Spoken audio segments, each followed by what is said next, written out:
really, at the end of the day, it's just the matter of a macro market. It's just what happens. That's why it's really important to have a plan. Have a plan and understand what your goals are. In fact, my camel out there is suffering right now with a broken back. So I actually found Pepe when it was only a couple of hours old, and I'm like, oh, this is a funny meme. Oh my god. Yo! Who is this degen? The old man is swing trading over years at a time. And it's like, that's where the real money is made. The answer is a permanent loss. With single-sided staking, you don't have to worry about impermanent loss. If you're aware, if you're disciplined, you can hone that into further financial growth. Financial freedom, so we can actually live life and not have to be constantly living paycheck to paycheck. I mean, that's the ultimate goal, more or less, right?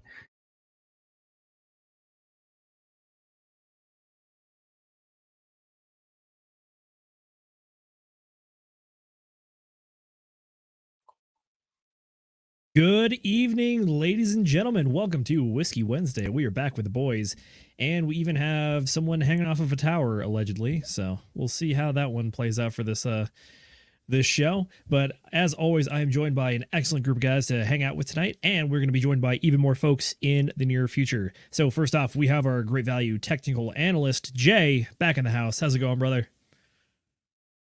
Bro, everything's going good, man. I am very much enjoying the price action, even though I blew most of my capital over the last, before everything dumped to hell. But it is what it is. You can't give yourself too much of a hard time because you took a bet on the market. And I still had good entry points, right? And fortunately, I still have capital sitting on the side. So my plan is to dollar cost average the rest of that capital over the next few weeks, because I think the probabilities just shifted greatly to a left translated cycle. I would go so far as to say that we have a 99.9% chance of a left translated 60-day cycle, which I will go over as we get rolling over here. But yeah, man, I'm excited for these dips. Looking forward to it. It's an exciting time. I did want to, or I'll mention it later. Nate, what's going on, brother? Hey, good times, good times. Very, very busy day at work, and I had to literally run home, right? But I made it just in time, guys. Don't worry. On top of it, too, I was like, oh, no, we haven't had alcohol in the house for several days now. And I thought today was, again, one of those days. But Mrs. McGettit went out and happened to buy a bunch. So guess what, guys? We are prepared today. Very nice, very nice. I think he's on stream number 4. Is that right, Farmer Jay? I believe maybe 5-4. Don't maybe remember. 4 or 5. We're still in single digits, but we're getting up there with you. Oh yeah, definitely. Good to see you, my man. How you been? It's a pleasure to be here with you guys. You know, hanging out with Love you. Been looking forward to it all day. Oh, excellent. Well, we are looking forward to hanging out with you as well. And then last but not least, we got the man in the tower, the one with his feet not on the ground. Will, what's going on, my man? What is up, everybody? I'm just hanging out over here in St. Louis, just chilling like a villain. No sweat. Oh, shit. There we go. Fucking setting in the harness again. But I'm just chilling, guys, having a good time. I figured today is a nice day. I'm right next to the tower. This is one of the last days that we're going to be on this Bad Mamba Jamba. So while we are streaming, I'm just hanging out, having a good time. So good to see you all. Happy to be here. Ready to get into it. Let's have some fucking good-ass Whiskey Wednesday, boys and girls. Absolutely. So, by the way, in case, I hope everyone is paying attention to it, but this is officially our last, heavy crypto-related stream before the halvening, because right now we're still projected to have the halvening on a beautiful 420. I think it's projected at 1:30 in the morning, London time. So, assuming that everything stays on track, we will get that 420 halvening, which is pretty sweet. So with that being said, we will be covering T8 today to make sure that we touch on that before the halvening actually hits. And then, Mrs. Producer, if you don't mind, I do have something for the top of the hour that I want to share with the world because it's important to me and I hope it's important to everyone else. And that is our good friend Nuclear Herbs on Twitter. I've gotten to know him and his wife pretty closely through the Pulse Chain Tour. They are my Pulse Chain Tour buddies. I love hanging out with them every time. And Nuclear Herbs, our man, the Pulse Chain lawyer, as many of you know him as, he is having a little bit of some heart stuff going on. So he's going in under, not surgery, but getting it checked out very intensely. And pretty much we're going to hear back from him on Friday how bad it is. So I did just want to say we are sending thoughts and prayers to you and the wife, and hope you guys are killing it. And we look forward to seeing you guys at later Pulse Train Tour events and possibly on stream at some point. So that being said, send in some love. Nuclear Herbs on Twitter. He does phenomenal legal work. We've referenced his stuff many times on the show. So please send him love his way, and we're pulling for you, buddy. We really are. All righty. With that being said, we're going to toss it over to our great value technical analyst, Jay. What do we got going on? It seems that there might be a little bit of blood in the water. Are we doing the chats first? Oh, yeah. Whoops. I am just getting ahead of myself. We got some chats. This is obviously the community AMA, so we are stoked that everyone is here. First up, we got Fox Molder. When Tequila Thursday? That sounds dangerous, I'm not going to lie, but we might end up shifting one of these days to make that happen, or make that a reality. We'll see. Next up, number one cheerleader, Tam Tam. What is going on? She says, good evening, fam. Good evening to you. Next up, we got the No Bullshit Token. Nice. Nice indeed. It's probably referencing Will and the sweet setup over there. After that, we have one of our very own, Brendan. It says DGens and DGenettes. Good to see you, my man. If you want to hop on at some point later tonight, we would love to see your beautiful face. Next up, we got Brother 64 Will Whiskey at 1,000 feet, Stevenson. I don't know if you're allowed to drink and climb the tower at the same time, but maybe we'll Oh fuck down. no, Snake. I'm only about 40 foot off the ground right now, but not bad. It's a I've dangerous never met time. an iron worker that was sober. We're so This is one of the few times when you're going to see Will with his feet off the ground and head in the clouds, man. Here we go again. Yeah, I think you're sliding side to side is what I'm picking up from this. The first time, Yeah, I'm sliding side to side. I did that on purpose. I'm having a good. Yeah. I'm just having a fun time, guys.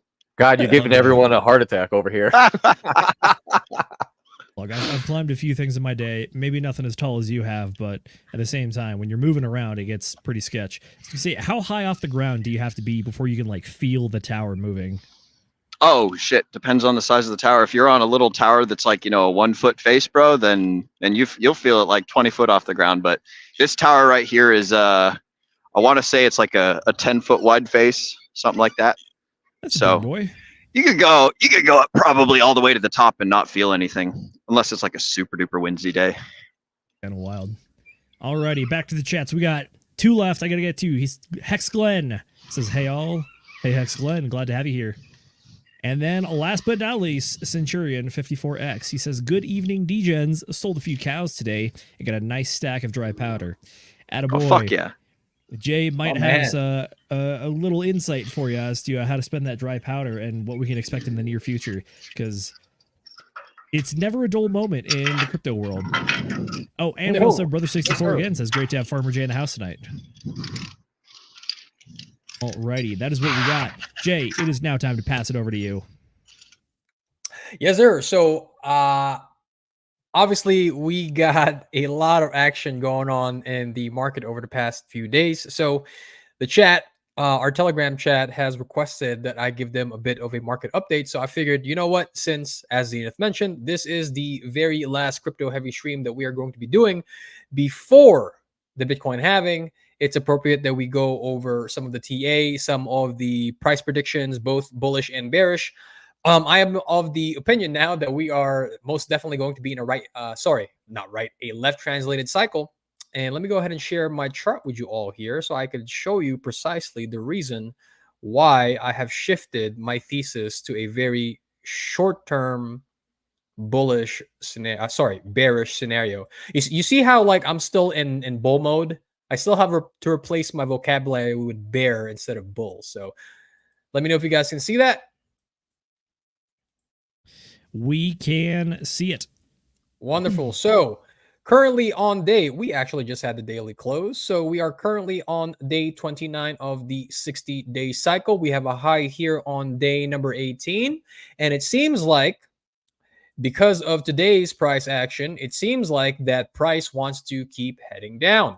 Now, the primary reason why I say that I am almost 100% certain that this is going to be a left translated cycle is this.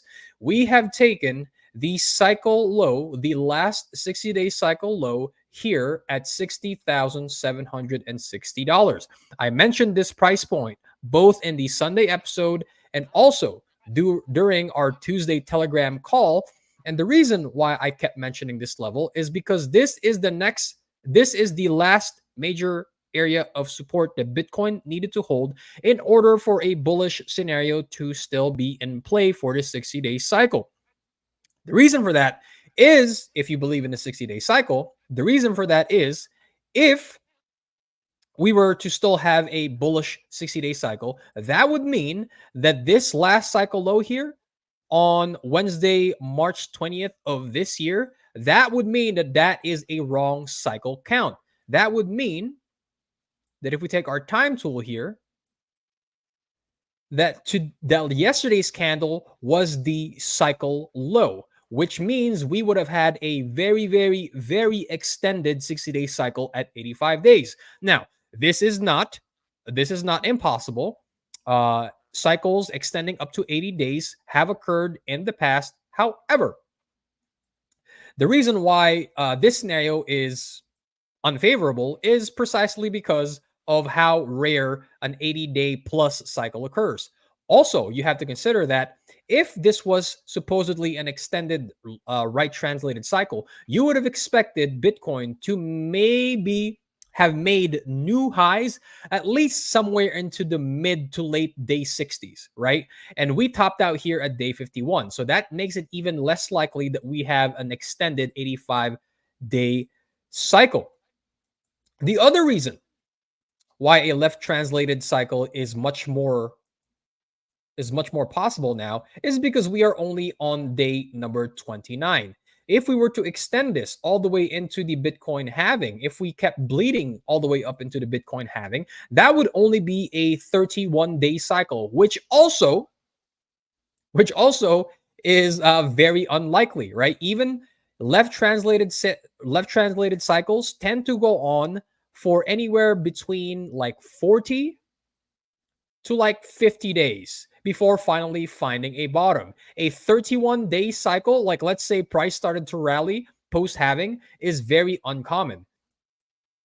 And so this is primarily the reason why I think we are going to experience more bleeding. So what can we expect over the next 2 to 3 weeks? Like I mentioned, post-halving, it is very likely that people are still going to be in a fairly bearish mode, depending on how much upwards price momentum that the post-halving events give Bitcoin. You might just get a lot of consolidating sideways action, which would be preferable for a lot of people, because I don't think they're going to want to see the altcoins bleed too much more. But you can expect price action to either consolidate sideways or find a new low all the way up until, like I mentioned, day 45 to day 50 of the cycle. Right? If we get a full 60-day cycle, that would put us just a few days before the ETF, Ethereum ETF approval deadline, right? The first deadline for those ETFs. That would put us at May 19th. But I have a sneaking suspicion that the cycle is going to be a lot shorter if it is a left translated cycle. Now, what are potential downside targets that we are looking for? Once again, we went over this during the Tuesday Telegram call and the Sunday stream. So if you want more details, you can go over and watch those streams once again. But the most likely area for price to find support in, from a visual perspective, right? This area here, we have about a week's worth of price action that Bitcoin spent heading sideways. So this is the next area of really major support that you can expect for Bitcoin to head down to. That is between $53,000 and $50,000, give or take some change. However, I am of the opinion that I don't think price heads. If we do head down there, I think that Bitcoin is not going to spend a considerable amount of time there. I think that price is going to get bought up. The more reasonable area that I think price heads down to is if we toggle our Bollinger Bands here. from our 20 moving average to our 111-day moving average. You've heard me and Zenith talk about this on multiple occasions. The 111-day moving average currently sits at $55,000. 55,528. That is the, like, really, as far as moving averages are concerned, that is the next major support that you can expect Bitcoin to find support in. Historically speaking, during bull markets, once Bitcoin has broken above the 111-day moving average, it does not tend to close below it once it has regained it as support. If you can look back over the history of our current bull market, you will see that once we had reclaimed that 111-day, it served as strong support. Once here, twice here, broke down below it for a short period of time because this was the macro wave too. So it made sense that price spent some time below there. But once we had regained it again here back in October of last year, once again served as support. And because we are in the middle of the macro wave 3, I have a sneaking suspicion that if price were to head back down there, that it is going to find support once again at the 111-day moving average, currently sitting at $55,000. Now, if we lose that support, then you can make an argument that we revisit the $50,000 to $53,000 area, but we cross that bridge when we get there. The bears must first reclaim this major moving average. So that is the short-term bearish scenario that I have for you all and for the bears. Now, like I said in the beginning of the analysis, I have shifted to a short-term bearish mode because of how the 60-day cycle, because of where we are currently in the 60-day cycle. So I fully expect bleeding to continue either sideways or to Bitcoin to try and find new lows over the next 2 weeks or so, even post halving. Now, bullish scenario. This is the scenario I am going to consider the extended 85-day cycle that we spoke about earlier on the analysis, right? That would mean if the halving does present a significant upwards price sorry, I cut out there for a second. If the halving does present significant upward price pressure on Bitcoin, you can expect, for the bulls, you can expect bullish price action to push Bitcoin all the way up and reclaim the last cycle high here on day 19, which currently sits at $72,756, right? That is the only point at which I will consider that 85-day extended cycle, right? If the bulls were to somehow reclaim the last cycle high here, that would mean we are indeed in a new cycle and we keep looking for higher prices, right? But currently, that is not the preferred scenario. Currently, the preferred scenario is a left translated cycle. Also, before I round it off here, I do want to bring to your attention, we go over to the 4-hour chart here. Right, I mentioned in the chat earlier that I am playing around with a flat pattern starting at our current all-time high.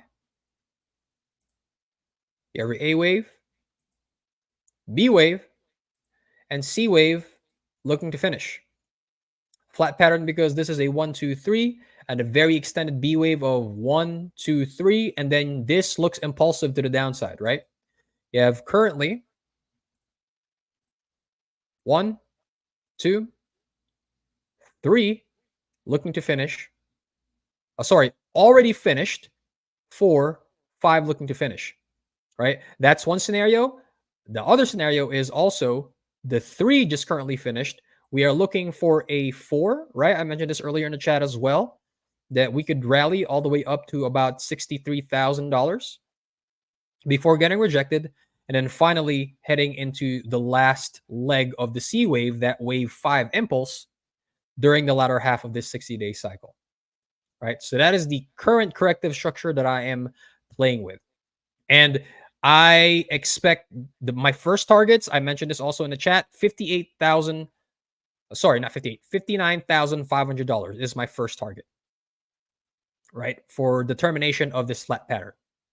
And then we will reevaluate depending on the range that forms afterwards.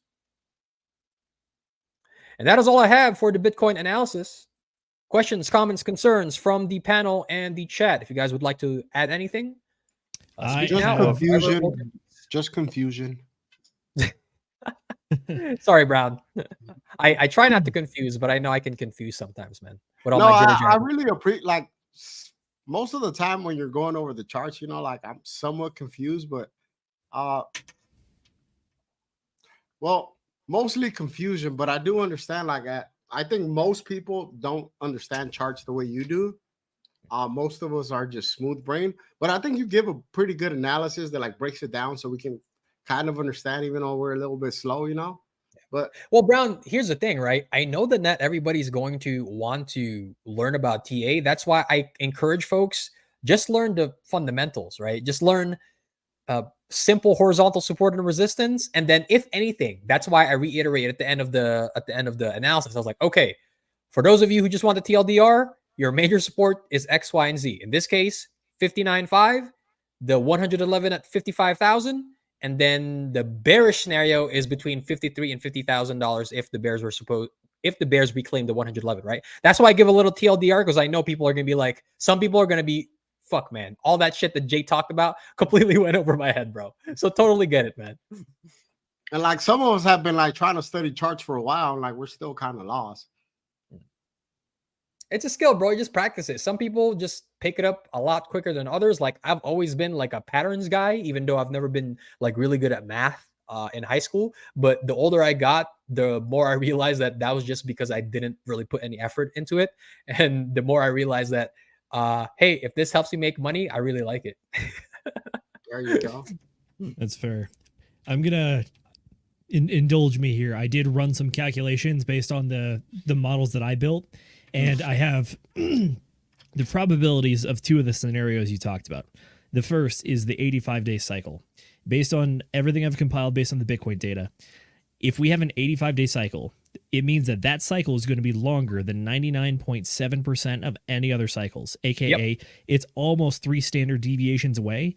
So it is literally like a 0.3% chance that kind of number will show up. Conversely, say that we do something real crazy and we only go up from here, then that means that the possibility of a 28-day cycle, I actually fudged my numbers and ran a 29-day cycle, but this just illustrates my point even further, which is that for a 29-day cycle, that is on the other side of the coin even further. There's a 0.1% chance, actually less than a 0.1% chance of that happening, which means, in my opinion, it seems like there's a lot more that's going to be playing out. And I think that we also have some macro forces that are going to be in effect.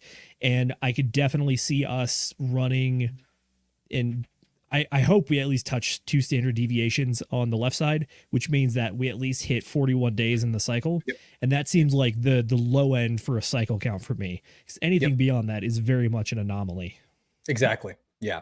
Yeah, I very rarely have seen anything less than a 40-day cycle for left translated ones, right? Like I've seen over the past, since 2022, like 2 cycles in the 30s, I think. I'll have to review the data, but that's how rare they are, right? Even left translated cycles are somewhere between the 40 to 50 days. So for sure. Yeah, man, totally agreed. The last really short cycle that we had was back in the August-September timeframe.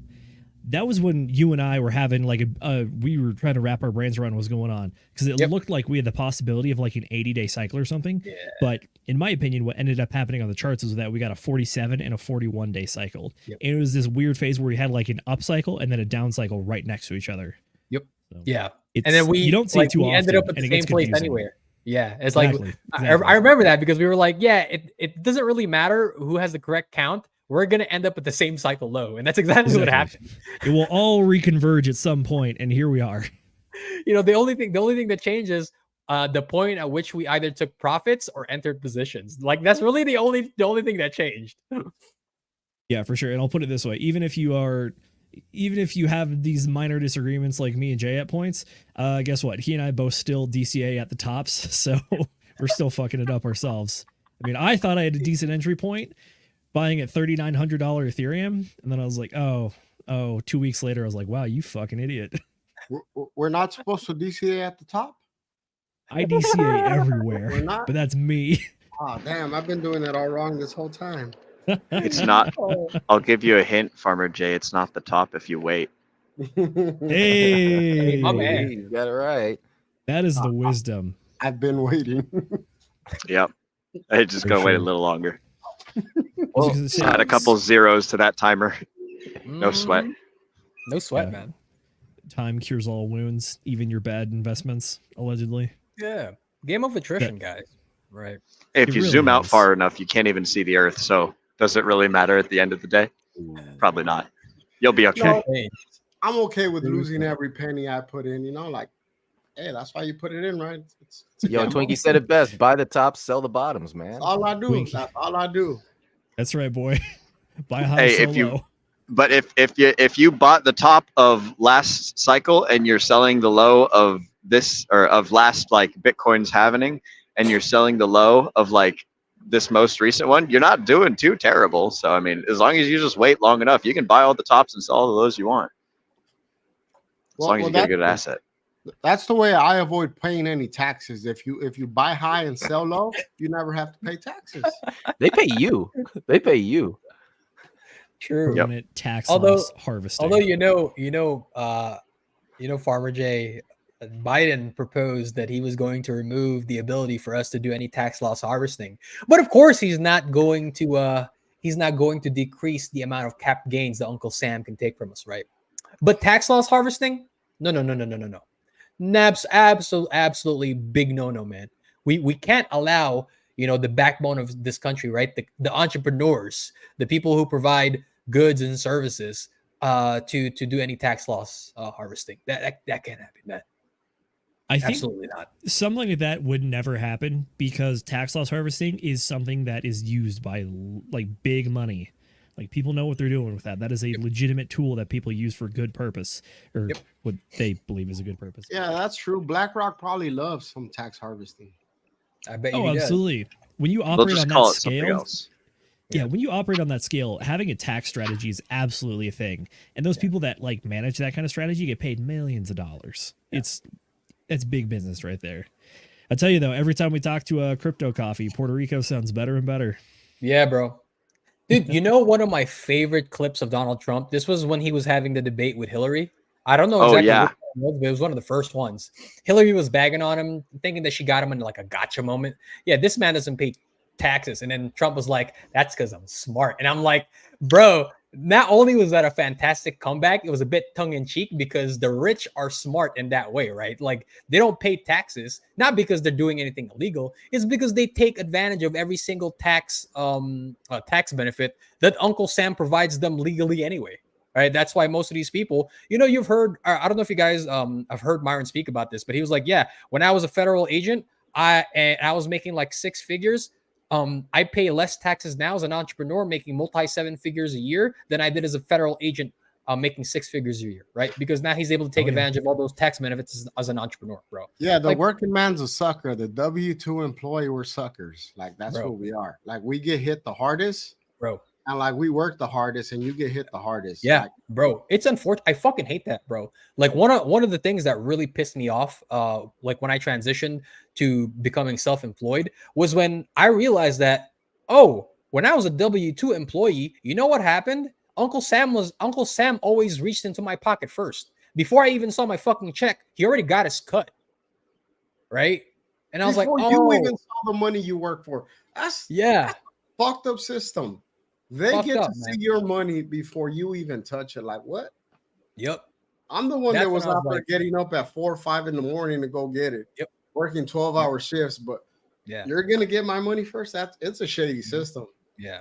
Yeah, bro. I Out heard there in it, the yeah. fucking sun, right? The sun beating down in your back. And then, but we're Nah, like, I only work inside, bro. I only work inside. I ain't doing outside, bro. I go home. I tell them I'm an inside wireman. My classification says inside. That's true. All right. Before we stray too far from the TA and the charts, I did want to ask: Did anyone buy anything a little bit out there during our recent dip? I mean, to go Yes. first, I'll say that I was I was dissatisfied with the amount of Phantom in my portfolio, so I use this as an opportunity to back the truck up on that one a little bit. Yeah. What'd you guys buy, bro? I went out and I bought protein wrapped Bitcoin. That's what I got. I got some of If I that. said I bought Grumpy Cat, would you be grumpy at me? It seems very on brand. Very, very I on bought brand. Just on some more Solana. Trident, some more Mike, some loan token. I bought all the shit coins that were down low. Anything that was freaking bleeding heavily, I bought. I said, screw it. I'm gonna take some of this scrap money I got and just throw it in there. I'm like, it was extra money. Why not take a gamble with it? My man. Yeah, shout out to Almighty for the successful launch. I think it was Sully was the one that launched on Friday, Kitty. if I'm not mistaken. Kitty. Kitty. That's the one. Kitty. And if you guys There you bought go. during the launch, you can buy at a much better discount right now. I'm not saying you should or you shouldn't, but I'm saying that the price is much lower now than it was at the launch. Yeah. Yeah. It's Do what down you will. it's down, I believe. It's like 60% at least Yeah, from the from the highs. top. It's about 60%. Yeah, maybe 70%. Yeah. So Yep. Perfect. Yes, sir. Got that. So- All right, I Mrs. like Producer, that kid. not He's a to. good kid. Yeah. Oh yeah. Will and I have actually met him before. He's a old time moon ganger. Yeah. Oh, we We did? met him out over in Vegas. Yep. no kidding. Oh, awesome. Yeah. Hell Yeah, yeah. I remember I saw him at the meetup. I remember I saw him. I Okay. don't think I spoke with him, but I did see him. But He's, I didn't he- recognize him at first, but then the name. So I was like, Almighty. I was like, hold up, he's Almighty Hexagon. He just fucking changed it. Yes, He's sir. that guy Yeah. because he had pictures of DCC. I was like, oh shit, he's there at the meetup. I was like, oh fuck, that's him. I didn't know he was like a software developer, bro. So like, shit, man, that's pretty cool. No, he had a funny chat in the meetup Telegram before the thing. He was asking, so how many people are under the age of 25? I'm not calling you all old. I just want to know if I'm by myself. No, but it's nice to see somebody that's young and ambitious in the ecosystem. You know, like he's the one that's absolutely. gonna build. He's gonna develop all that stuff. We can write his coattail to make some money though. Hey, making projects Sure is thing. hard. And so absolutely hats off to him for launching not one, but 2 coins and possibly a third on the way. So there's a lot going on over there. Alrighty, Mrs. Producer, I believe we have something pressing that we need to pull up. Could it be Nonstop Hex with a $20 super chat? He says, Hex postcards design contest alert. First place wins $800. Just 3 days left to submit your postcard design. That could onboard the wealthiest people in the world into Hex and Pulse Chain. If I'm not mistaken, I believe the man behind the username is EcoBuilder. I think we talked to him on Friday on the FN Hangout. Ooh, He yes. is notoriously the guy that sends out as much of the free marketing material as possible. If you hit him up on Twitter and DM an address, a mailing address, he will send you a bunch of like Hex goodies, bunch of stickers like this. That you can just schlap anywhere. And then he is one of the believers of Richard Hart's idea that it's better to get a billionaire into crypto than it is to get 1,000 average people in. So specifically with this postcard design contest, this is creating postcards that are going to be sent out to some of the wealthiest zip codes in the US and I think the world. And basically the whole point is that if we can get like one big fish out of this, it's all worth it. So absolute shout out to you and massive thank you for this. And if you want to design the Hex postcard, do it. Go over to his Twitter, EcoBuilder on Twitter, and then there should be instructions for how to submit your stuff. Like you said, you got 3 days left, so get busy, get to I it. submitted my postcard. It's a Hex tent city. That's an Damn interesting it, way Brown. Yo. Come on, Hey. come on. I clown a lot on Hex and the Pulse Chain, but that 50% of my DCA goes into the Richard Hart ecosystem. Like I'm still holding and I'm still putting every week. I always buy more Pulse, more Pulse Hex. My man. You can just throw a couple $200 at the ecosystem thanks to some of the like Spark Bridge or something where it's relatively cheap to put. You want to throw a little bit of money in there, you could do it pretty cheap. You know? So yeah, I'm still in the ecosystem. I'm always throwing money at it. We'll see where it goes.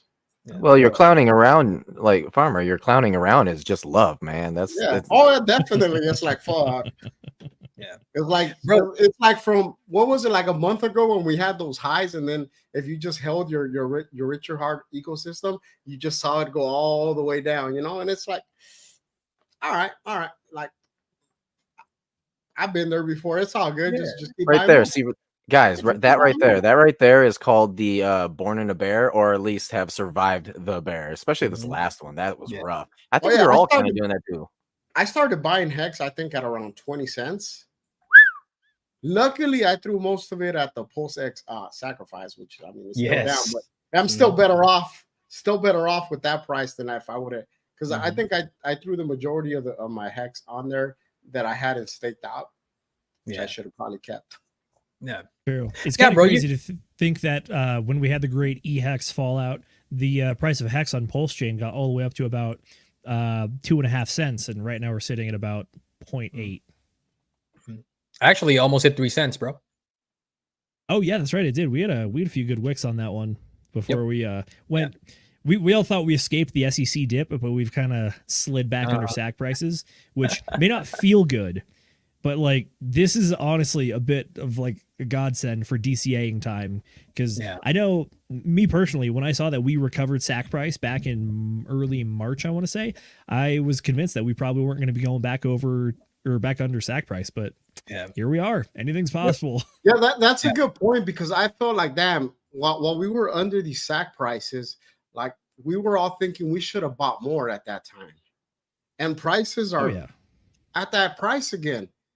And in a few months, you're gonna be like, I wish I would have bought more again. Like, just throw the money at it now. If it keeps dipping, if you believe in the system, I mean, buy some more. I mean, bro. Like, that's for sure. Because most of us are just holding at this point and just buying more in DCA. Yeah, no, I mean, I definitely did, bro, because I'm of the same mindset, right? I thought once we hit SAC, I was like, fuck me, man. I was severely underexposed to Pulse X, and I bought a bag close to the bottom, but I was too focused building. I was still building my Pulse chain and Hex bags, right? I was like, I'll wait on this. Like, we're gonna stay here for a while, and then it just kind of shot up. So when we hit close to the bottom, like I think it got to like 23 or 24.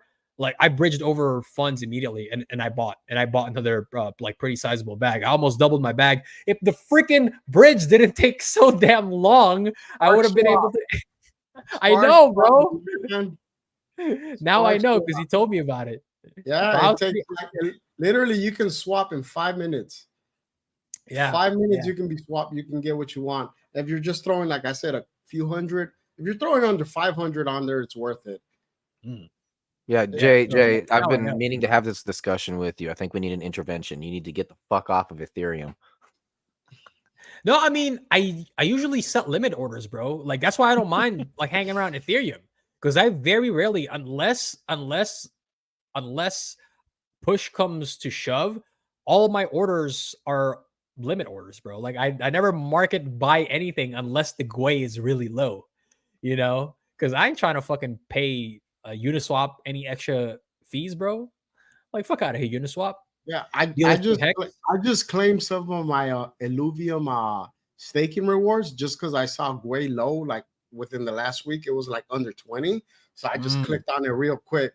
Like I have been waiting because like there's just like you said, Nate, it's just freaking prices are stupid high. But the problem is they're not going away because people on Ethereum are making so much money. They don't care about spending $200 for a swap fee when they're making thousands of dollars. To them, it's worth it. But to us that we're not whales or sharks, it kind of screws us out of the system. So like I said, we need to find other networks like Avalanche, Matic, use BNB or Solana. There's all these other places, but I think most of us here prefer Pulse Chain. Yeah. Bro. Speaking of that, so say what you want about Coinbase, but Coinbase now has the ability to send native assets to their ecosystems, right? So I just sent some USDC the other day over to Base, right? Because I was trying to bridge assets into Ronin. Because I was trying to get some Ronin, I was trying to get more Pixel. And the bridge fee from Base over to Ronin is like $2. And then to send USDC from Coinbase to Base is a penny. Even if you try to send Ethereum, the fees are like 10 cents, 20 cents over to Base, over to Avalanche, over to Matic. It's like dirt cheap, right? Oh, yeah. Speaking of ETH, sending ETH over to these other networks, I found that if I want to buy ETH on Coinbase, I don't want to keep it on Coinbase, but I don't want to send it over. I don't want to send it to the Ethereum network because it's expensive. Yeah. So I can send it to Arbitrum. I can send it to Optimism. Yep. I can send it to all these networks and have my Ethereum there, and I can always send it right back to Coinbase. Yes, sir. Yeah, see, like, they're cheap, bro. Yeah, it's dirt cheap. I got broke boy strategies is what I have. Farmer, you really do. Like so I want to give you some props, man, because you were one of the first people, like before Pulse Chain ever came out or anything, you were one of those first guys who were like, oh, just buy Hex on Matic and then there you go. And it didn't really hit me at the time, but now I'm really starting to see what you were talking about, right? Yeah, I can just DCA. Like if I got $25 today and I get 20, like I can slowly build it up. Like, because if you try to do that on Ethereum, it just, the fees would kill you. Yeah, exactly. Like you're trying to slowly DCA in. If you're earning a little bit extra cash or you got a side hustle, you're like, oh, I got $100 today. I want to, and you see a nice dip and you're like, hey, I want to buy this. Well, if you use these other networks, you can actually buy them relatively cheap. Yeah, and you were the first one to start talking about that, which was absolutely ridiculous because now you're sitting here talking about like, oh, you know, ETH, you don't really need to get ETH on Ethereum. You can just get it on, you know, I mean, even Optimism and Arbitrage, what was it? The Dan Kuhn upgrade was literally to make the gas fees on the layer 2 super cheap. Super cheap, bro. Super cheap. Yeah, they went crazy. So at this point, it's basically like Ethereum. You don't even need to use Ethereum anymore. You got these layer 2s now that you can transact on. And I almost wonder if that's the direction that people are, or the way that crypto is going now, you know? Is like, hey, we're not going to do it on the main chain. We're going to do it on this other chain now. And if you don't exactly trust one of those chains, you can split your Ethereum among the different chains, and it's cheap as hell to send it there and back to a centralized exchange if you want to cash out for some reason. Yeah.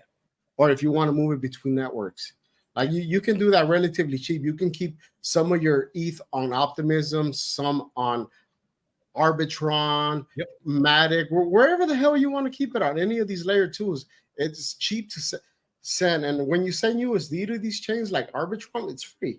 Yeah, it's free, bro. They don't charge you anything. Yeah. And then I bridge it over. I bridge it over to Pulse Chain and I buy some stuff.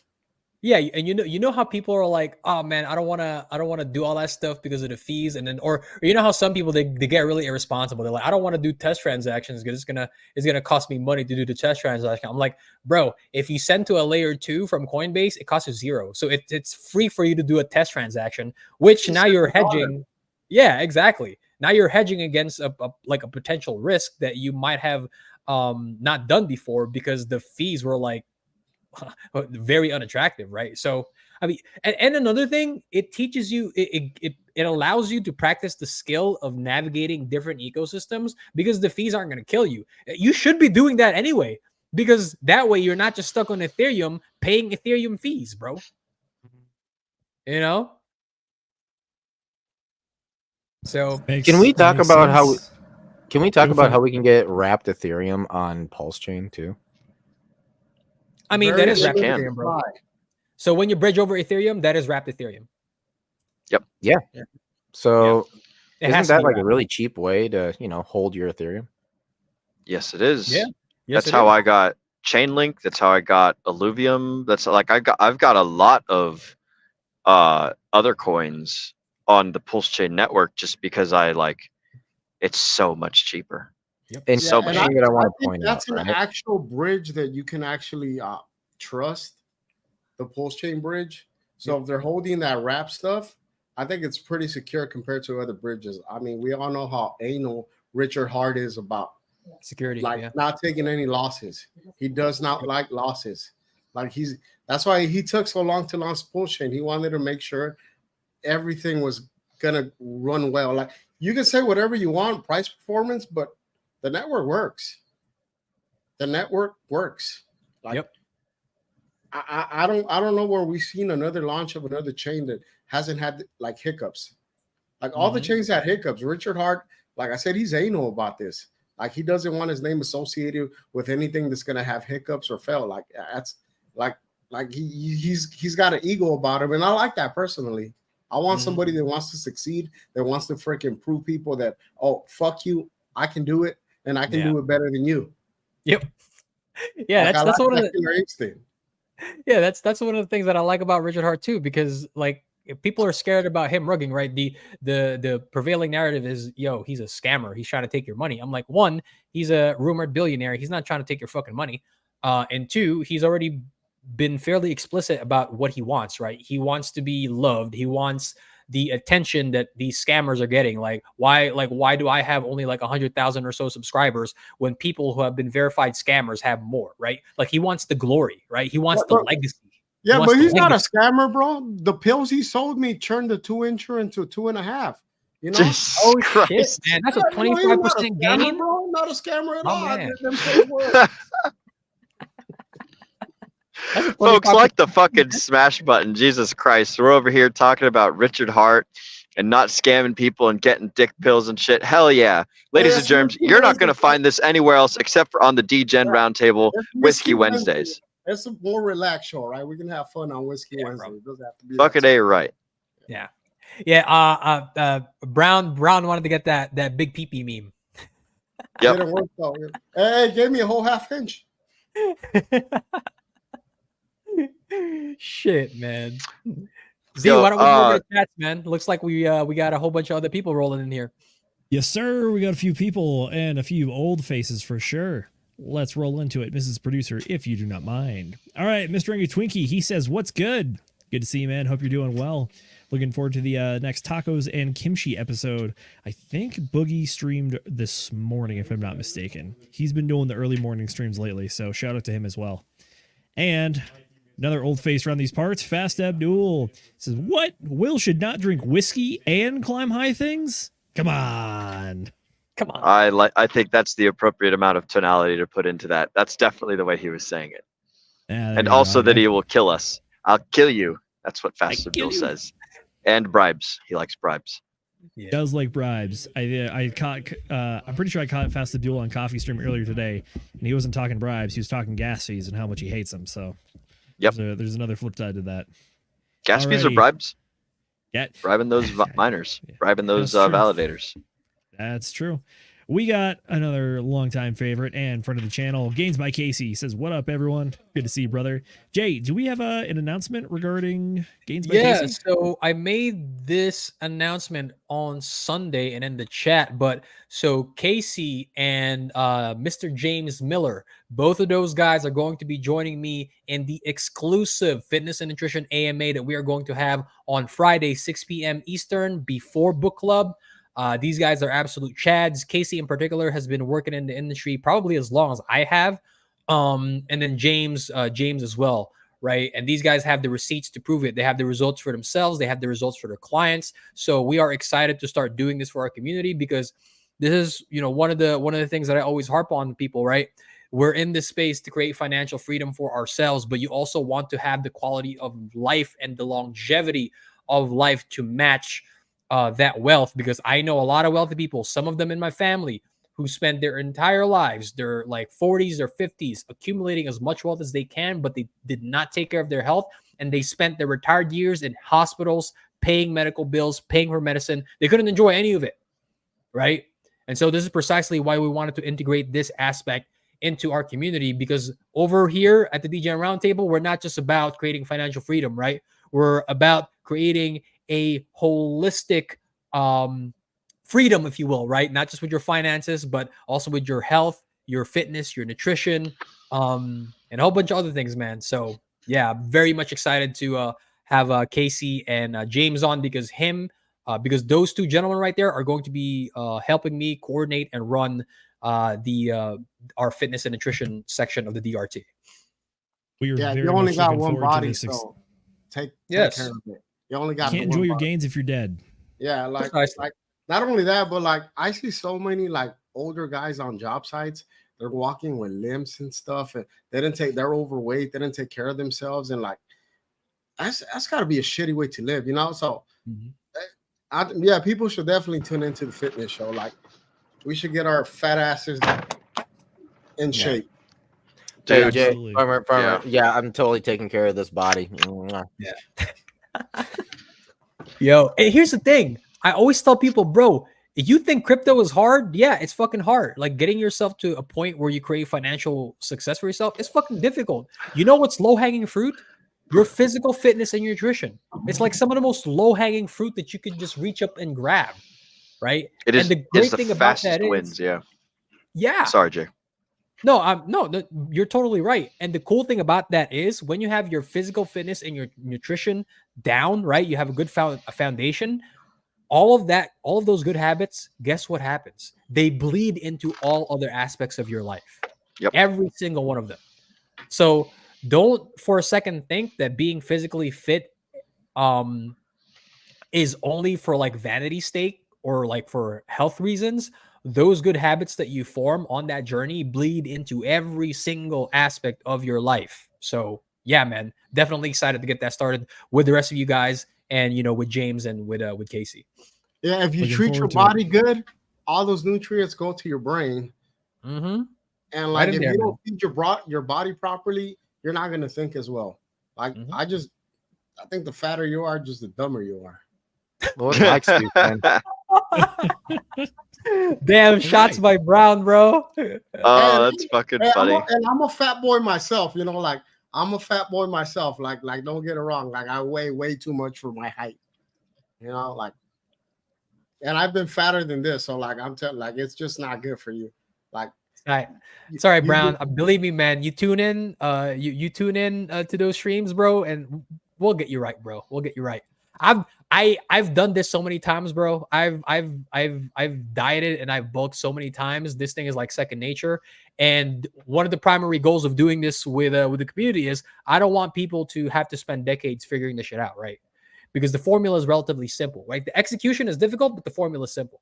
So Yep. that's the alpha that we're gonna give everybody. yeah, and I think sure. with Will, when we went over the Sci-Fi chapter 2 and Zenith was there, like if you, it's a lot easier to control, to manage your weight with your diet than it is with exercise. So it's a lot about what you put into your body. Like take care of your body and your body will treat you right.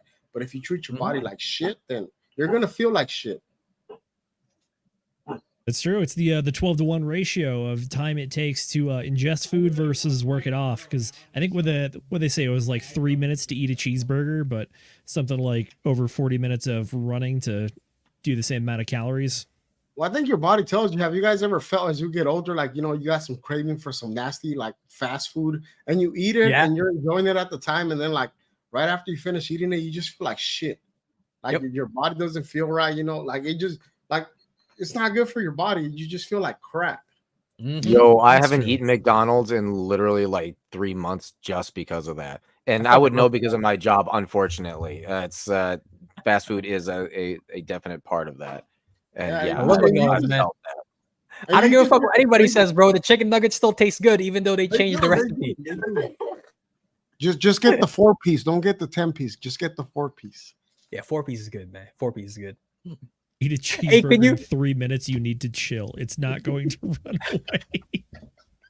Why risk it? Why risk it? It might run away. Y'all have never seen me attack In-N-Out Burger like the first minute I get off the plane. So I'm just saying. Oh, man. You like In-N-Out, Z? You're an In-N-Out guy? I fully understand. It's not like the best thing in the world, but it's just this novelty. And it just does what it does so well. And it's hard to get something like it or even close to it, honestly. So, dude, double animal style, boom, that's my jam. Yeah, I'm a White Castle guy, bro. I'm from back east, so that's my. I love it. Like I get myself a crave case, a bag of onion rings, a bag of chicken rings, and 4 Diet Dr. Peppers. Shout out Harold and Kumar. White Castle, never heard of her. Has anybody ever heard of Culver's? I'm kind of curious. Yeah, that's definitely a Midwest thing, but it's around. I think we have 1 or 2 in Colorado. Awesome. Yeah, you need to just only go there ever and get jalapenos. Always get the jalapenos. Yeah. Jalapeno burger. Yeah, Culver's is great. Yeah, my wife, the wife who loves their ice cream, the soft serve. Yeah, she loves that. I'm excited to talk about diet stuff on the on all of our fitness stuff because I know personally, like I love just food and I like cooking, but at the same time, I also know that like if I just let myself eat whatever I want, I'm able to eat a lot because I've been an athlete for a lot of my life. So I was just so used to eating like 3,000, 4,000 calories. Now that I'm older and I'm not doing as much and I'm, slaving away at the desk being a W-2 pleb, it's like we gotta readjust this because it's like the appetite, it's still down there deep down and it can come out any minute. But it's like Yo, you know the cool thing, Z, is that James, this guy, like, so he's his philosophy is you don't have to eat a prison diet, right? So for him, he'll probably correct me on this if I get it wrong, but he takes he adopts IFYM, which is if fit your macros, right? I'm sure a lot of you guys have heard of that.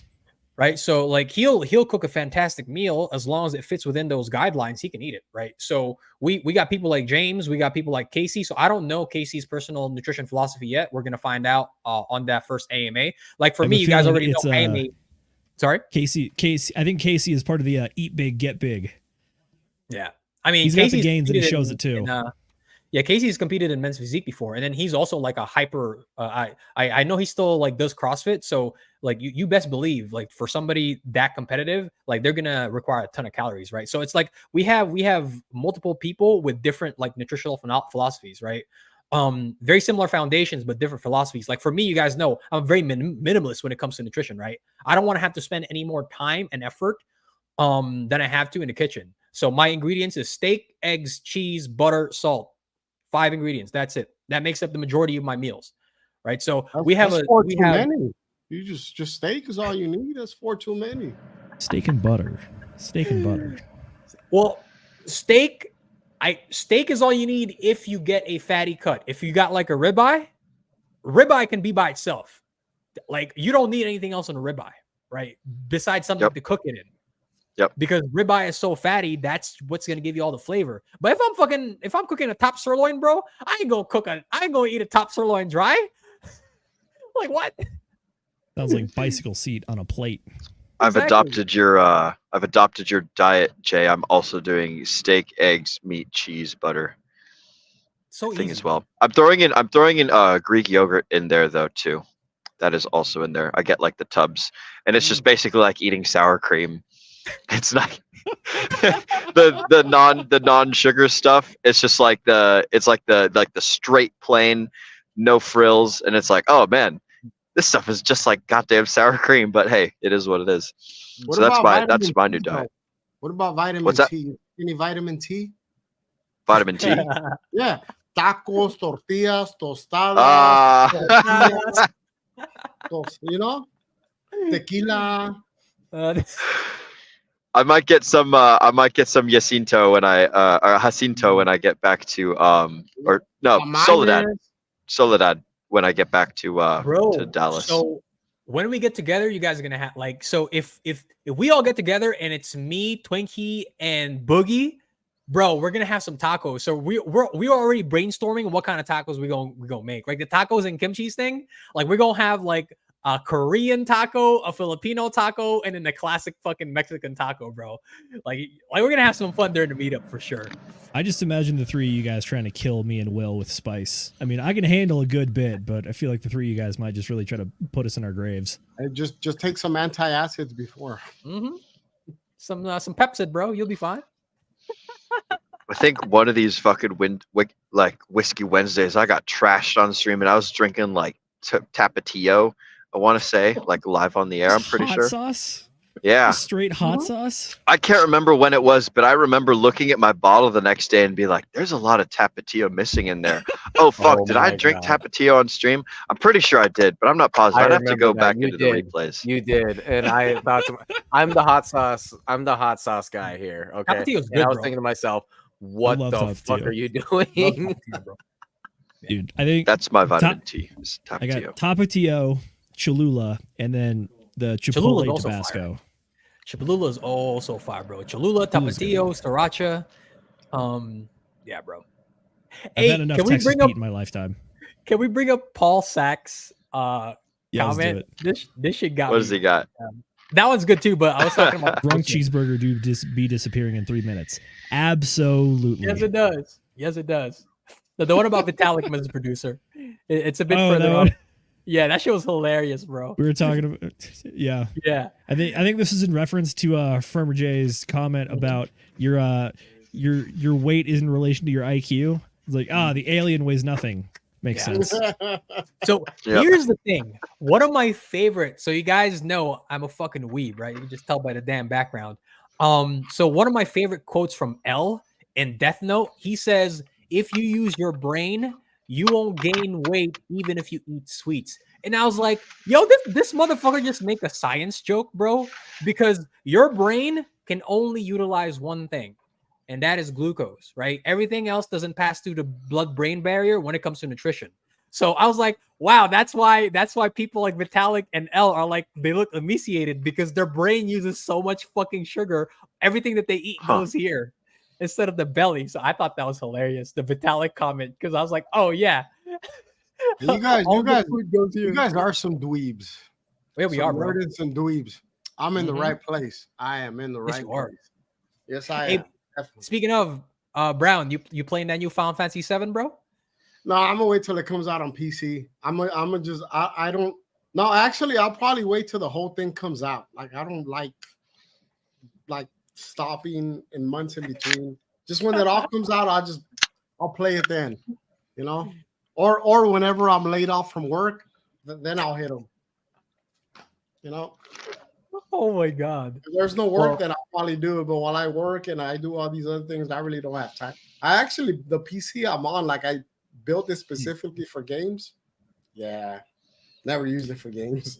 What are the specs, Farmer J? What are the specs? Yeah, I have a Nintendo Switch emulator on there. I got a bunch of games on there. I got a bunch of crap on there. I think I had more fun actually putting the system together and putting all the programs and stuff than actually the games. You know. Like there's a couple Zelda games I've been meaning to replay again, you know, but like the old ones, you know, Ocarina of Time, my man, you know, some of those. Yo, Brown, were you? So I don't know if you saw it, but we went over the Web3 handhelds coming out. So the Bitcoin one, they said that they were gonna be able to like do emulators on it. So far, the only thing that they announced was like the classic Sony ones. But if they do like Nintendo stuff too, so you'll be able to play like the old school Zelda games on that little Game Boy too. Oh, you could do something to it yourself, and you get sure. You get to play some games on it, whatever the hell you want. All right, gentlemen, I'm going to jump in here real quick. We have a few chats building up I want to get to. We actually touched on a few of the selected ones. So first up, I feel bad we've been ignoring him for a while, but we do have another one of our own, and that is none other than Chocolate Tate. He said that he aped into steak. So on Avalanche? That's something. No, in real life. No, in real life. Josh is doing the carnivore diet. How many pounds is he down? Oh, bro, I think he's 25. 25 pounds? Hell yeah. Shout out to Josh. Maybe possibly more. Forgive me if I'm wrong, Josh, but big shout out to Josh. You know, Josh has been doing a fantastic job doing 1 meal a day carnivore. So like he is getting after it. And man, the progress is fantastic. Yeah. Beauty. Kicking ass, taking names. Hell yeah. All right, we got our diversity hire checking in. So I thought I was a diversity hire. You're our next one. Mm-hmm. Yeah, you're the next one. Dre claims to be from the folks that harvest the incentive token on 9-inch. He's if you catch my drift. Just saying. Dre's too light skin, bro. Oh, light skin, bro. Oh, it's funny because that could be misinterpreted in a different way. Maybe. He could be a degen. Could have the other one. Who knows? Mm-hmm. He could have a big bonus coin. Who knows? Hey, we're inclusive, man. We're inclusive over here at the DRT. The only color we care about here is green. Yep. And red. We like red too. Like red days. I like post chain purple. Oh, true chain. That's true. Alrighty, we got another one. Right Long-time viewer who is checking in with us, and he's throwing some eyes this way because he's probably not sure what the hell's going on tonight. And that is A-okay. We don't know what's going on either. We're just hanging out, trying to chat with you guys and get some information out there before we hit the halvening. By the way, if we want to talk about it later, we did get some Jerome Powell updates going on, and all of FedWatch tool rebalanced their probabilities heavily. So we can touch on that at some point in the future. Alrighty, last but not least, another long time friend of the channel. We got Bradley Langen. It says farmers wait until he becomes the eco-terrorist. Well, I'll tell you what, he might be terrorizing the local ecosystem around him under the underpass of the 405. So Yeah. gotta Hey, fight for those speaking of corners. Bradley, you guys recognize who his avatar is, bro? Is that You get Lelouch? That's Lelouch, bro. Oh yeah. Lelouch, I Lab remember Rouge, that. baby. Bradley, you Farmer's got name ain't it. no equal terrorist. Drill, baby, drill. I think Drill, that's a baby, reference drill. to Final Fantasy VII. And he was talking about Avalanche. I was talking about Avalanche and Stake. There's Yeah. actually a coin on Avalanche called Stake. But if anybody knows, if Final Fantasy VII, the terrorist group is called Avalanche. Avalanche, yeah, exactly. Yeah, just a nerd reference. We love it, Brown. Love the And Final anybody Fantasy. like Agent J knows I love me some Final Fantasy VII. Mhm. For sure. By the way, guys, we do have the link open. I'm gonna go ahead and post it here for you. Come in and chat with us, guys. Like, come on, the this is a outfit fun is time we're Lelouch. having over here, but you could be joining in as well. So, I mean, come on, guys. You got something? Actually, do you guys got questions? Because I would suggest coming in here and asking us some. Yeah, don't be questions. shy. We don't bite Get it straight. unless you're into that. It's all right. You haven't gotten yourself all prettied up yet. I understand. I have a question for Nate, and I also have a question for Zenith. I'm gonna start with Nate because Zenith is pointing to himself. So haha, Nate gets the first one. So Nate, you had mentioned a while ago talking about a muted top and the 100-165 Bitcoin top less cycle changes this cycles. Can you expand on that? Because I didn't really understand what you meant by that. Oh, well, I mean, if we really want to go into something like It was like the elevator pitch for it, I there suppose. is no elevator pitch to it. Oh, But okay. I guess if I had to do an elevator pitch, I think last cycle was a muted cycle top, and it was incorrect. In fact, our all-time high should not have been all-time high. In fact, I think all-time high should have been just barely over 100K. Yeah, it's because of the Chinese, Nate. They So rugged for the everybody, folks that man. for the folks at home who don't know what a muted top is, it's essentially just when the Bitcoin, like everyone thinks it's going to go higher than it does, and then some sort of crazy thing happens and it gets cut short or something like that, right? Yep, that's I'll tell you China what, how rugging about the hell this? out of everybody. They're like, I'll tell you. How about this? Like, I can get into this. And this would be a very interesting topic for us to talk about. But go ahead and ask your question to Zenith first. Okay. My question for Zenith was, you had also mentioned before a tweet from Crypto Coffee about something on Pulse Chain earlier. Can you expand on that a little bit? Yes, sir. I absolutely can. So, Mrs. Producer, if you would do me the honors. Ba-ba-da-ba. Just a second. If you look at the private chat. Fair enough. I will not throw our producer under the bus because that would be stupid. That'd be really stupid. So can you like read it off or describe it to us and tell us? It's like take us on an auditory story, if you would. I sure can. So, following the Richard Hart saga going on, which, by the way, big event drops on October 24th in Brooklyn, New York City. That is the Richard Hart hearing before the SEC at the SEC building itself. A lot of people are talking about going, and it's on the Pulse Chain Tour website. So I will be there. I'll see you guys there. I'm going to do my best to be there as well. We're going to figure out if we're doing the hangout in Miami or if we're doing the hangout there. But one way or another, I think there will be at least a few degens up in New York. So, Richard Hart, this is about that story. In particular, we have a lot of people and a few bits of information that have been going on. So recently, on April 8th, we had Richard Hart's legal team submit a motion to dismiss. This was released in full, and you could read the entire document. I think it's like 60-something pages, although a lot of it is references. So the meat of it is really about like 30 to 40 pages.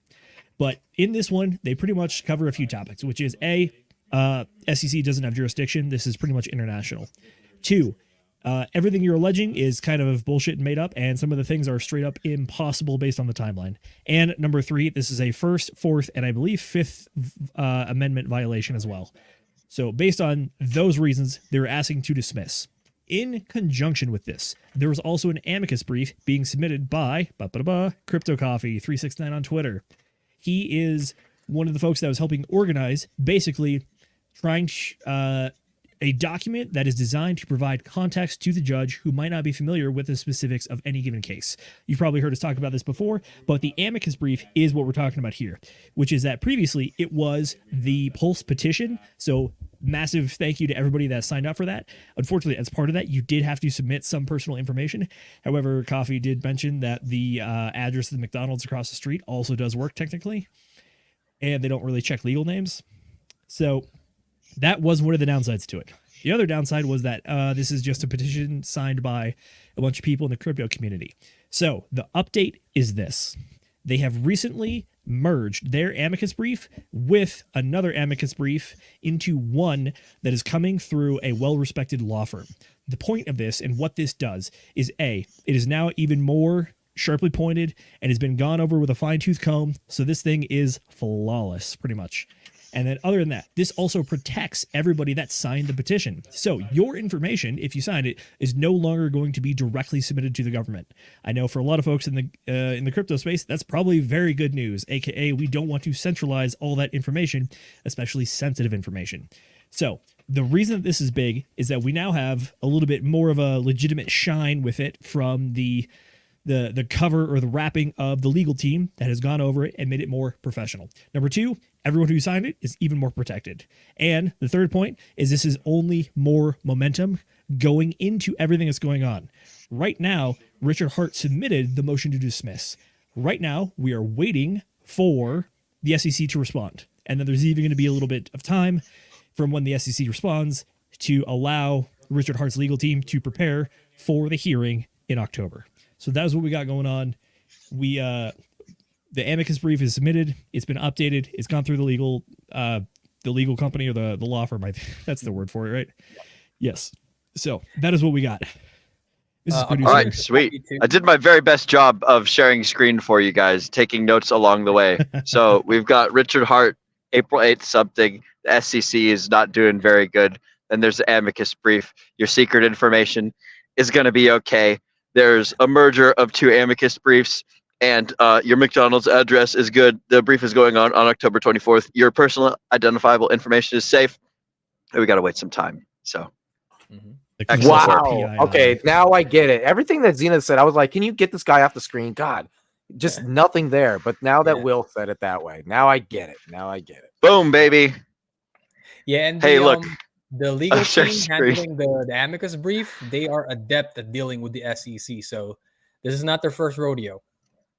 Yes, one of the big points about the law firm that they hired is that specifically the lawyers on Richard Hart's team is that some of them previously have worked for the SEC. So they really understand the system and the inner workings of the bureaucracy, or the Leviathan for fans of Thomas Hobbes. I'm not even gonna lie, that was actually insane what you just went through there. I briefly saw it while at work, and I was like, oh, okay, I kind of see what they're doing here, and then I just sort of let it go. But you're just like, I'm a legal nerd. I will fully admit that I spent enough time during my professional career of trying to memorize the 4th and 5th Amendment to be a boarding officer, so it's ingrained at this point. Oh yeah, Will, apparently you're upgrading to a walnut brain now, I guess. Woohoo! We dubbed the walnut brain. Well done. All right. Remember your answer to all law enforcement questions. I don't answer questions. Exactly. I don't answer questions. That's a good one. Other than any questions that you are legally obligated to answer. Remember, you can't talk yourself out of jail, but you can always talk yourself into jail. Yep. This is true. This is very true. Clever. Hey, since we're on the Pulse Chain and Richard Hart topic, did you guys manage to catch the tweet by Hex Scout a few days ago about the sponsor of the largest crypto event, the World Blockchain Summit? They're thinking of, so it seems like they're going to release their project exclusively on Pulse Chain. I thought that completely went under the radar. Did you guys catch that one? What? No, the only thing I heard got a about was link? Doggo Pat doing Yeah, bullshit. I can share it right now. I can share it right Yes. now. Please So let me do. go ahead and share my screen real quick here. Here we go. Da, da, da, da, da. So this was posted by Hex Scout a few days ago, and here are the details. So Pulsechain is turning heads at the World Blockchain Summit in Dubai. So Sun, right, is the main sponsor and co-host of the world's largest crypto conference. The company is showcasing its token construct and its extraordinary significance to the world. Sun aims to adapt over 5 million of its own customers to Pulsechain by 2030 and is currently investing more in marketing than any other project on Pulsechain. Hexcat will be live in Dubai to get a first-hand look at what's coming up for Pulsechain. So for those joining us at the WBS, here are the dates when Pulsechain will be presented to over 30,000 C-level attendees as the best blockchain for innovative, world-improving subjects. So, talk about bullish. I don't know why that completely went under the fucking radar, bro. Like, I was like, that's like one of the most bullish news that I've heard for Pulsechain, and that completely went under the radar, bro. This is horrible. This is horrible. If this is true, I'll be dead in 5 years if the price go up like that. Price goes so high, you have a heart from attack. getting drunk every night. Mm-hmm. So, I mean, just on the surface level, right? Obviously, we're gonna have to wait for details for the coverage to come out. But so let's assume that this is all true. That the co-host and the sponsor for the world's largest crypto conference is going to release a project exclusively on Pulsechain that they will present to over 30,000 of their attendees. Like, you talk about getting one billionaire to jump into the ecosystem. There's a lot of billionaires in Dubai, guys. There's a lot of billionaires who take up residence in Dubai. So, like, that got me hyped up, bro. Like, when I found that, when I saw this news, because I'm like, okay, where did you see this? This is where did you see this? This is the first time I hear this. On X, bro. Like, X is the place to go for crypto news, and I follow a lot of the RH stuff on crypto. Yeah, it's like you said. Like, there's a lot of millionaires in Dubai at all times from all different parts of the world. Mm-hmm. And if they share this with people they know, like as a new investment, like you said, that's very bullish. That'd be nice. That would be nice for all of us here, I would say. You know, that's a big deal, and yet we only hear, like, we barely hear about it on. How come people haven't been retweeting it? Has it been retweeted actually a lot? Let me see. How many times has this been retweeted? Criminally low. Only 201 times, bro. Wow. No, because people in the crypto community, like the influencer stuff, they hate Richard Hart. I feel like he doesn't give out bribes. Most of these influencers that are out here, like the big influencers, they all have allocations they received. And it's been proven over and over by different people on YouTube that expose them. Like, it doesn't matter who it is, like, they all receive these allocations. And Richard Hart doesn't give these allocations. He believes in a natural growth by a community. And that is what we have. In Pulsechain, there is a very strong community. Like, there's a Pulsechain conference, a Hex conference. Will has set up their meetings. He's got it right there, his Telegram group, his Hex meetups. People have actually met up. Like, it's a strong community. Like, it's just people driven. And that's what I like about it personally. Like, I really like that about it. It's just natural. Like, all of us here, we all came together. We like hanging out. We like talking crypto. We like bullshitting. We like memes. It just feels natural. It's not forced. It's true. This really is a grassroots community. And I mean, stuff like that proves it. Like, this is people that are genuinely hyped about it and not getting paid to be here. So we're all here on our own volition. Granted, I imagine a lot of us have made some gains in the process. So I got a comment to make on that. Like, you say, we're grassroots, right? At some point, the Ethereum community was just like this community. It wasn't these big institutions. It was just a bunch of freaking nerds like us, you know, different type of nerds that were into the system, right? It was just a bunch of people that were on their computers. Yeah. Bro, remember the This is what it story? was. And like Yeah. people want people like Pulse Chain's been out for how long, Jay? And people expect to be millionaires. Like, no, like the people on Ethereum that were here for a while. Shout out to Josh. Like Aloha. the people that are now rich. You're muted. You're muted, Josh. No, I'm not. I just Oh, did that there you on are. purpose. Oh, you motherfucker. bastard. You got me. You got me. Yeah, like the people that are now like some of the Fucking web troll, dude. on Ethereum. Like, it took them a while to get there. Like Mm-hmm. people just want to be rich overnight. It's just not gonna happen. Bro, Brown, remember the story that Charlie always talks about when he first met Vitalik and CZ? It was at an event in Japan, and those two titans of the industry were speaking in front of a crowd of like 20 to 30 people, bro. Fucking patience, guys. And Come it on. also reminds me what Charlie and Miguel have been saying, that when after Pulse Chains launches, everybody's gonna try to sell us out of our Pulse Chain and Pulse with shit coins. And that's exactly what's been going on. It's been shitcoin mania. And sure, like you can gamble on it, but most of your core should be in the core coins. Like, and as you're taking profits, putting it back into those coins. But like, I think people just want to gamble on shit coins, and all. A lot of these projects are rugs. Some of them are legitimate, like Almighty's projects. Like, he's not hiding; he's showing his face. We all know who he is. He's doxxed. Yeah, he's doxxed. He's out there. He puts himself out there, and like, he hasn't said any bullshit. Like his project could fail or it could succeed, but he didn't lead us astray. Like, he said what his project is. If it fails or succeed, well, that's just what's gonna happen. But it's not like he's guaranteed anybody anything. It's just, hey, this is my project. If you guys want to put it in it, go ahead. If not, then it's okay. Like, It's true. Bro. I'll be happy to eat these words if they're false, but as far as I'm concerned, it seems like Pulse Chain has a lot fewer rugs than many other chains out there. Like, granted, not every project just hits a home run and goes to $1 million or anything, but at the same time, like, it's quality stuff that's out there, and the things that quote unquote fail just like might just have low adoption. That's all. yeah, they weren't good projects. They weren't intentionally bad. They weren't trying to rug you, but they're just not good projects. Not everything succeeds. True. So, I Narrative. come at a man. different angle on that one though, because I'm the guy who's literally, I look on the what was created an hour ago, and let's go ahead and ape like maybe $20 in it. I am that guy. Okay. That's one way to live.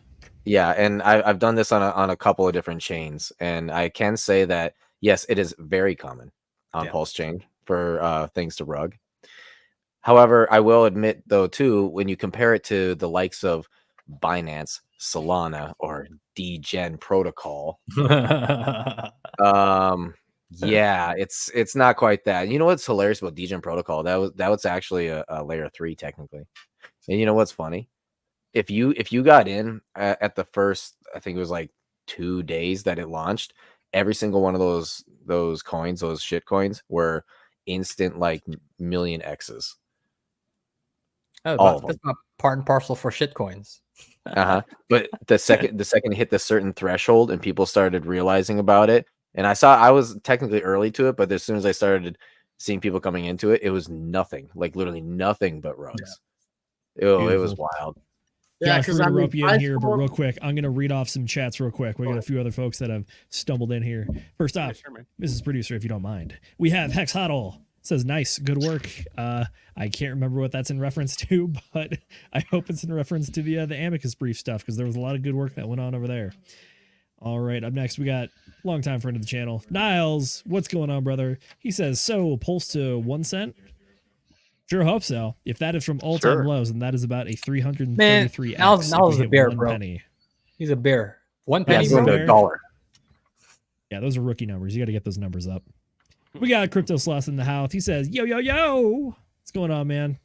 Glad to see you around here. Hope you're staying busy. I know you are, so probably got more projects coming out soon. Looking forward to seeing what you got. And we got Charlotte Nightstar, the werewolf. She's hi, D-Jenners. I think Will even got a special shout out from Charlotte as well, so you're special. Yeah, there it is. There it is. Look at that. All right. Aloha. Josh, welcome Aloha, to the show. Charlotte. Good to see you, my man. What up, you nerds? How you guys doing tonight? Can you explain what the hell you were killing me over here? Me and the other one over here. Are you talking about the banner that I was running down at the bottom? Dude, this motherfucker. Like, yeah, he changed the banner on us. I couldn't He's got the tell. admin keys. Give me one quick second. Yeah, I was running this banner down at the bottom while you guys were talking while I was just sitting in the green room. If anyone can see this, I'm trapped in the green room and can't get out. Please call for help, Josh. Love it. Just trolling on Whiskey Wednesday. But yeah, good show so far. You guys have had some good conversations going. Yeah, for sure. I mean, this is our last. We were talking about this earlier. This is the last big stream for us before the halvening. Obviously, we got Sci-Vive Chapter 3 on Friday, 8 p.m. EST, hosted by Will Stevenson. But aside from that, this is the last time before the next halving. This is going to happen in 4 years from now. And then yeah, I think we're going from 6 Bitcoin, or it might be 6.5 Bitcoin down to 3.25 Bitcoin rewards per block.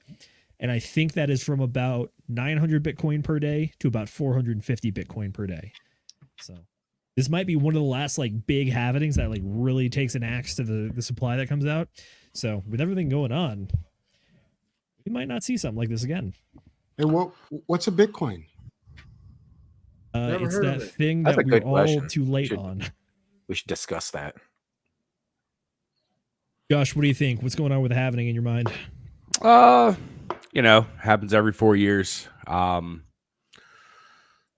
just sitting back and seeing how the market responds to it.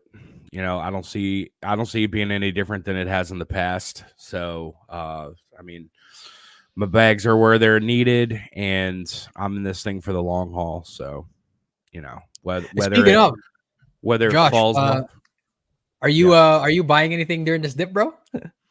Nah, I'm not. Bags are back. All right. Yeah, I mean, I'm good. I'm exactly where I want to go. I'm comfortable with the investments that I've made up to this point. And if I lose out on gains because I didn't buy any more dips, then, that's just the bed that I'm making myself that I'm going to have to sleep in. But, at the end of the day, I'm comfortable with exactly where I am. I don't want to over allocate and, throw too much risk into things. So I'm good right where I am. I got money allocated for other projects that I'm working on and stuff like that also. So, Josh, I hear that. I hear Dub D, the hodler. Yeah. I mean, it's been a pretty boring market so far for the last, I don't know, year and a half, 2 years for me. But, that's where I am. I prepared myself a year and a half, 2 years ago for where we are right now. And so, if you guys see me making those little comments in the Telegram community where I'm like, wake me up when something happens or something like that, that's just, that's just the case. I've ridden the market down, ridden it back up. So, everyone will get there. Love to see it. Speaking of that, I do have something that we could discuss that actually Josh might enjoy talking about. Has to do with something that Will mentioned earlier. Will, what was that you mentioned earlier? Your question for me. Oh, I've talked about many things. I talked about. I believe it was the muted top and about 101K Bitcoin. Oh, that was Zenith. I did talk about that. The muted top. Yes. So the muted top. So there's an interesting little idea out there where maybe last cycle we didn't go as high as we should have technically gone based on what the 4-year cycles would have normally gone. And so, just kind of looking at it, me doing my little non-technical analysis, technical analysis thing. If you want to go ahead and bring up my screen here, I kind of noticed something a little interesting, right? So if we could go full screen here. It almost seems like, it's like it jumps up real high, dives down, and then there's like another bump, and then all of a sudden it's like bear market, right? Jumps up really high, falls down, bumps up. We actually didn't like straight fall, but still goes down, bear market, right? Jumps up here, stops, goes back down, but then like it has this singular jump up again. Right? Just like every other time. and then all of a sudden, wait a minute, why is it going up again? So if anybody wants to say, oh, this time is different, I feel like this time was different. Do you have any do you have an idea that maybe this right here could have gone a little bit higher over here? Yeah, are you asking for my opinion? I'm asking for the opinion of the people who actually are good at charts, who can actually put indicators to all this, right? Well, what you look have, at- yeah, and I'll explain something real quick. So what we had in the last cycle was we had really the first, I think, adoption had already started to happen, but you saw cryptocurrency explode into the mainstream market. So what you see there, typically in cycles before, after the top peaked and the price came down, and then it tried to do like a recovery. In every cycle except for the one that you're highlighting right there, it's failed to meet that mark. But I think due to cryptocurrency's popularity and due to the FOMO aspect that we saw, given more adoption, given that, I mean, think of all the Super Bowl ads that were being run, think of, crypto.com and FTX being laced on every single sporting event across apparel and all that stuff. And it was the first time that we really saw a big explosion of cryptocurrency into the mainstream. So I think it was a whole lot of retail investors that were just being used as exit liquidity. And I think that's why you got a little bit more of a price pump, because, last cycle top was the first time that we saw any sort of bearish divergence before. See, prior to, we blew off and then, it sold off, and then there may have been a quick recovery, or there would have been an attempted recovery, but it didn't make it because we had a blow off top, and we didn't see that in the last top. So, I think that very well could have been. I also think the COVID dip had a lot to do with the fact that Bitcoin didn't go up as high as it did. I think there was momentum that was being built up that was killed off by the dip during the COVID-19 in March of 2020. And even though cryptocurrency and Bitcoin in particular did rebound and it brought the entire market up, I think there was a lot of gains that were left out because of that dip. Because if you look at all the trajectory moving into the fomenting of a full bull market, you don't really see that sort of dip that you see right there. Like, look where your cursor is right there. It's a steady upward trajectory. And if you were to look at the cycle prior to that, you would see even more of a parabolic move because Bitcoin had much lower liquidity at the time. So the price was a lot easier. But when you get into that aspect, I think the COVID dip did have a lot to do with it. So a muted top, absolutely. That's a theory of mine that I've been playing around with. And, I think it was probably a stream maybe about 2 months ago. I had shown the difference in the mid-cycle relative strength index from that 2020 timeframe versus where we are now and where we were back in like the 2017 timeframe. And it's definitely an anomaly. So, but It's yeah, I fascinating. mean, Actually, what you're kind of saying is that basically the COVID dip right here. So normally it should have shot up to the point where it should have been hitting this spot right up here. Yep. And then drop down. But because of this, it basically muted it. That's what you're saying. Imagine how frothy the top would have been if we didn't have that COVID dip. Given everything that happened in the last cycle top, given all the hype that was going on around Bitcoin, and we saw Bitcoin all over mainstream media. Imagine how much more frothy that would have been if we didn't have that loss right there. But, we can't go back in time. We can't make that. All we can say is, hey, this is what happened.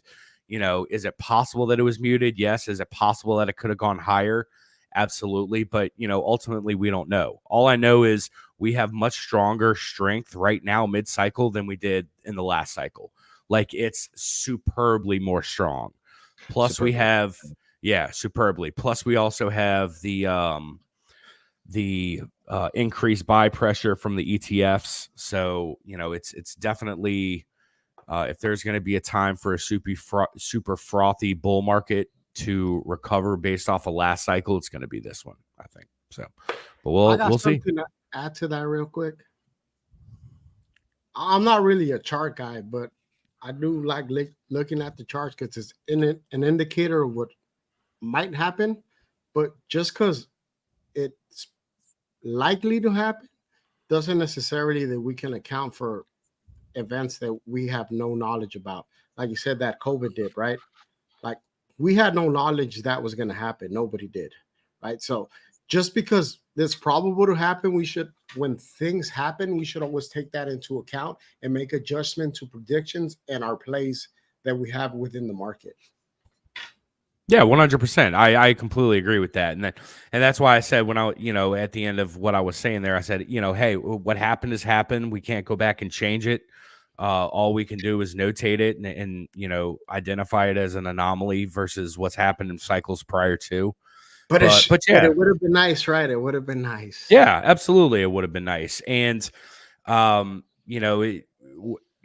of the black swans that could still happen mid-cycle now, think of, just, all the chaos going on in the Middle East. We got rising inflation going on currently in the United States based off the last CPI report. There's a lot of things that could still happen for a black swan to cause something similar to the COVID dip now. Yeah, like Israel is going to do some sort of retaliation. We don't know at what scale. So that's going to determine what happens. And then if Iran leaves it at that could just be what happens. But if they decide to escalate, then we, like you said, we don't know. Yeah, for sure. All I can tell you for certain is that we have the same relative strength right now that we did in the 2017 cycle. That I know for certain. I've looked at it multiple times. I'm sure Jay can confer with me here, and I'm sure if Zenith's looked at the chart and the relative strength compared to now versus back in the 2017 cycle, it's extremely, extremely similar. It's a lot different than it was in the cycle that we just, that we had in 2021.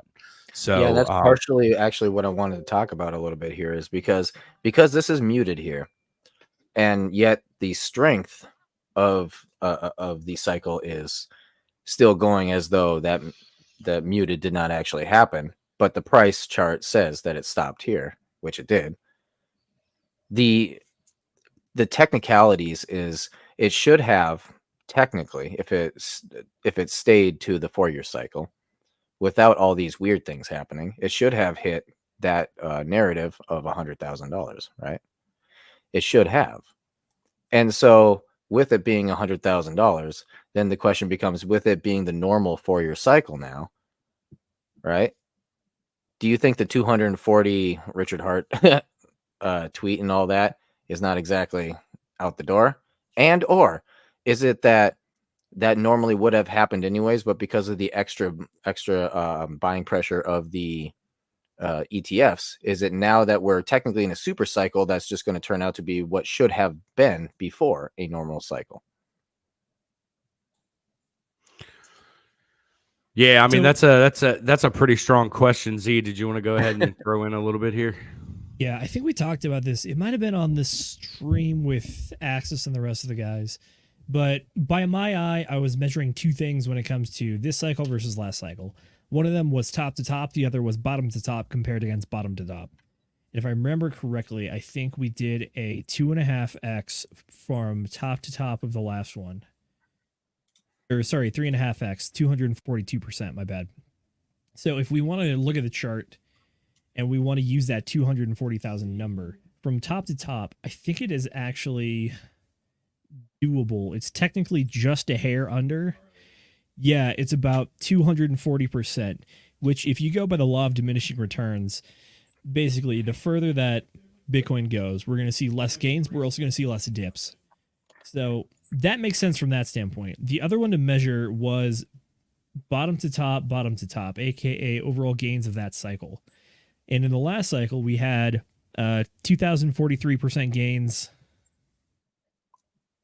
And measuring from the about like 15K Bitcoin, it's about 1,439% gains. So, yeah, it means that it's absolutely possible to hit that 241,000 number. Or excuse me, let me get that up. Yeah, about 1,500%. So the first metric of top to top, it's not really that much diminishing. However, there is technically still diminishing gains when it comes to measuring bottom to top, bottom to top. So what I mean by that is, like, we had the bottom in October of 2022, assuming we go to 241,000 sometime mid to late October 2020 or mid late 2025. That's what I'm referring to. So in that standpoint, yeah, it makes sense to hit that number. And with the idea that you guys were talking about the muted cycle last time, that's going to help bump this one, it even makes sense in that regards, in my opinion. So if you really want to take that muted cycle theory to the absolute limit, it means that there's possibly room to go even higher than that. Am I crazy here or what?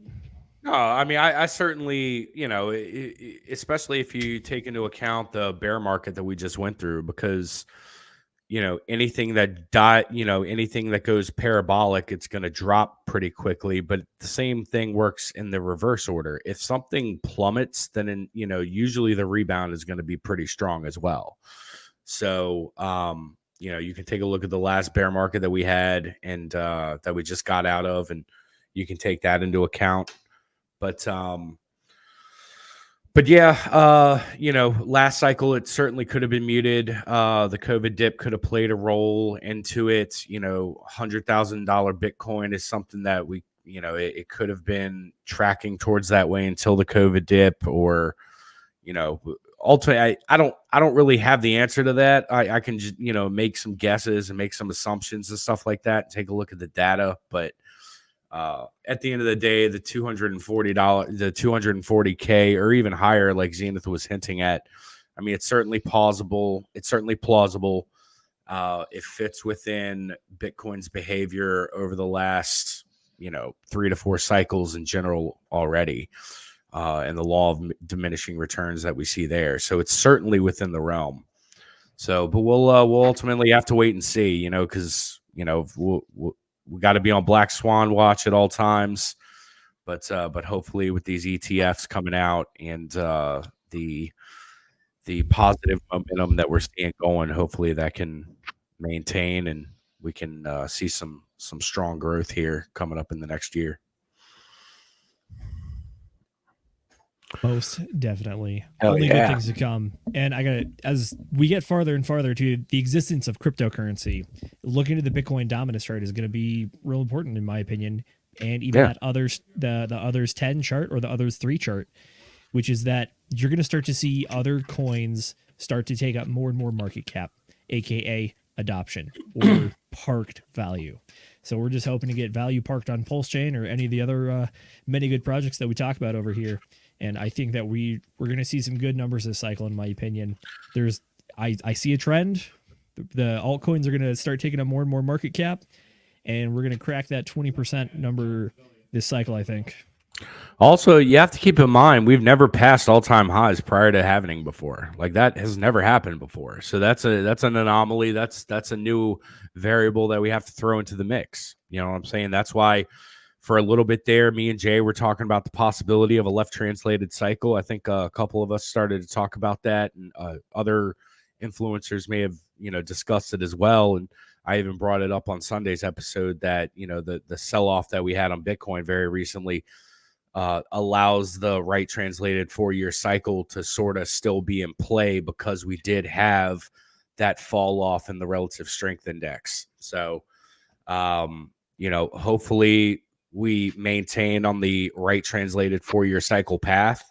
And, but yeah, ultimately we shouldn't be where we if you look at other cycles in the past, we shouldn't be where we are right now price-wise until October. That's just how it plays out.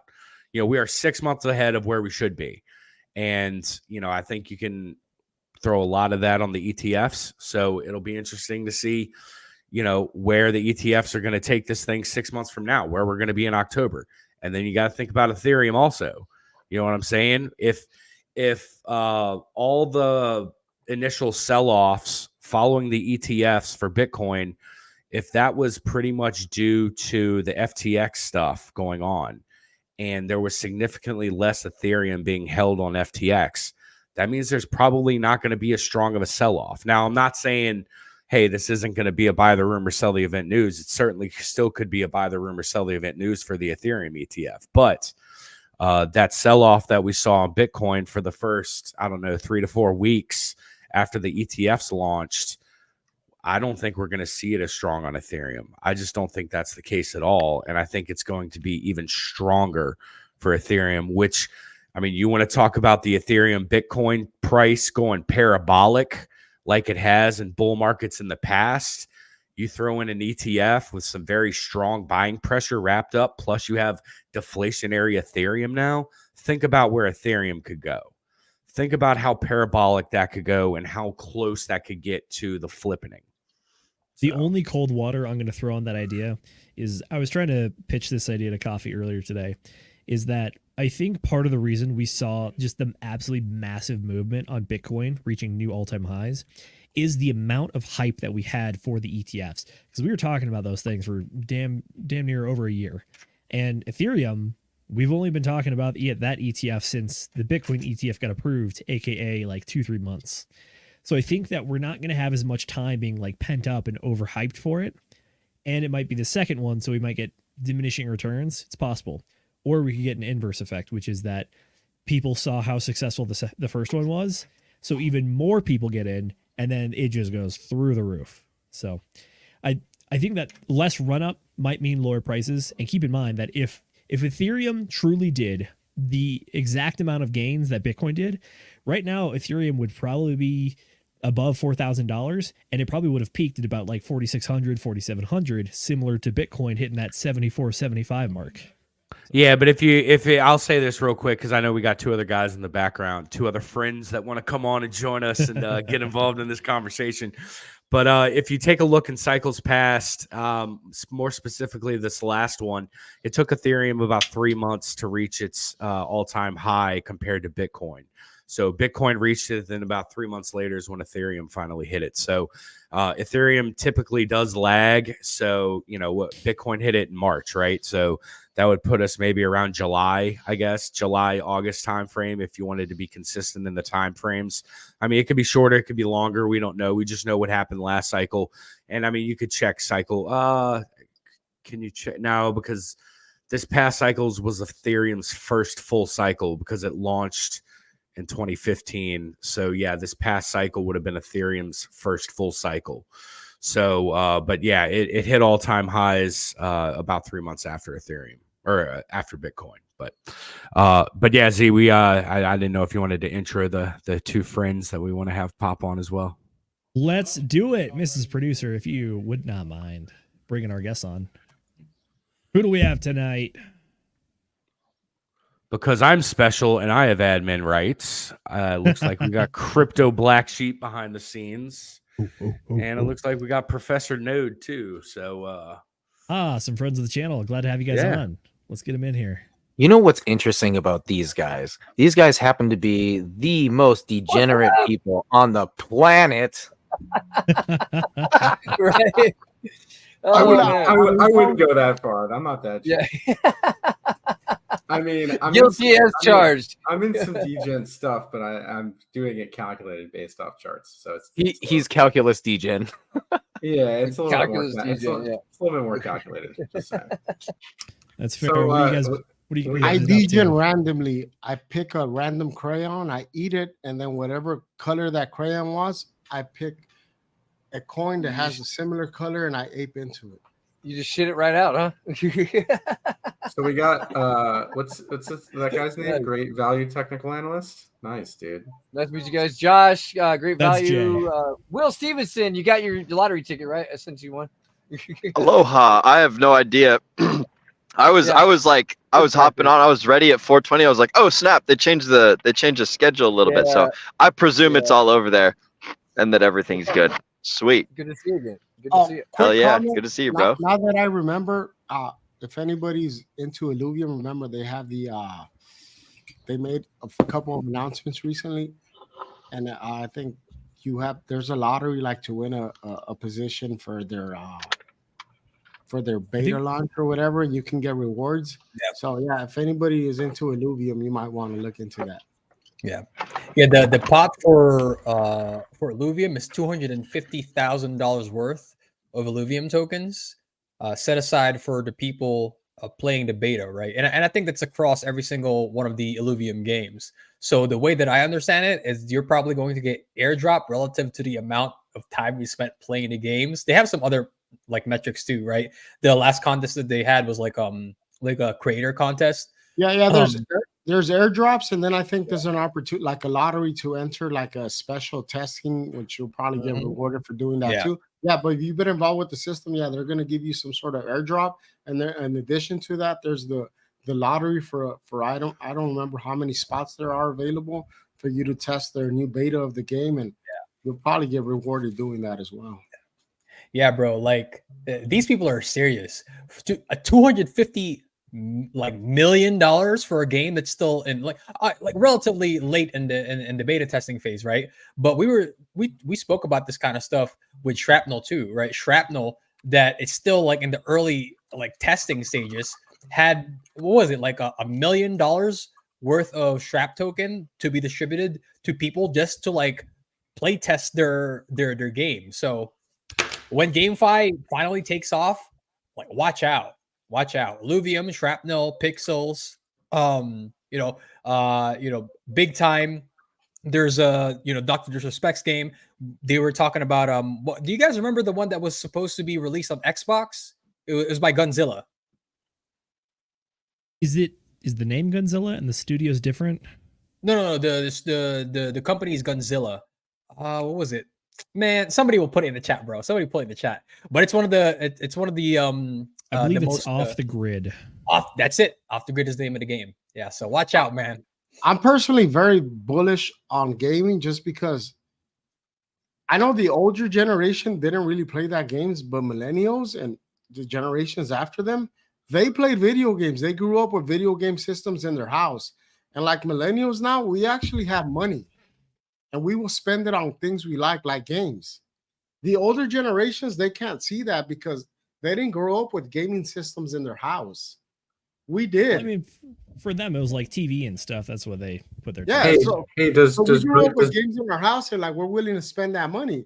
Like if you have. Hey Jay, I'm gonna jump in here real quick and pass it over to the professor. What you got, man? So does great value technical analysts look at charts? Are you a charter? That is Jay, and Jay absolutely looks at charts. Wow. Yes, we should do kind of the. We should do the big charts though. We should I'm do the resident technical analyst of the team, sir. Oh, are you? Okay, that's wonderful. My wheelhouse. Let's do a chart off. Maybe we Let's do a chart off right now. Maybe we can do some charting. Yeah. Yeah, for sure, man. What do you want to look at? I mean, I'm. This is what I do as well. So maybe we can agree or disagree on some things too. That'd be cool. Oh, this just got good. I'm going to get my charger to charge my laptop. I'm sticking around for this one. Hey, I'll be right back. I got a bit of a request for you. So I think one of the last times you were on here, you mentioned pulse wrapped Bitcoin. Do you have any updates on that? Actually, yeah, I was actually just looking at it because let's do it. I have a pretty healthy bag of this thing, and I was a little bit worried about some 3-day bear div on it. Oh, damn, I got a healthy bag too. Make me happy. Make me happy. Come on. So there's a couple things that are getting negated by this divergence, I think, and that's the weekly. I don't really have a lot of data on it. That's the problem. The MACD here looks really good. I have no divergence on the MACD. Strongest levels of positive momentum we've ever seen with nice separation. My only qualm here is that we get held up here at the 618. So typically when you get reversals, you get them at the 618. And I'm not really seeing a lot of volume right here. So that's kind of problematic. Volume is very important to see. I will say this is the thing that I'm looking at right now that is a little bit of a concern to me. And I know I'm on HA, but HA kind of gives you that inclination to know what might be transpiring here. So we got 3-day RSI bearish divergence. Pretty clear, right? This right here, this top right here is signaling our highest price we've seen versus this previous high here. So a clear bearish divergence. We do the 3-day MACD is kind of negating that with the momentum being higher than this level of momentum. So okay, we don't have MACD, bear div, fine. So there's a couple things here that are kind of negating it in terms of the RSI.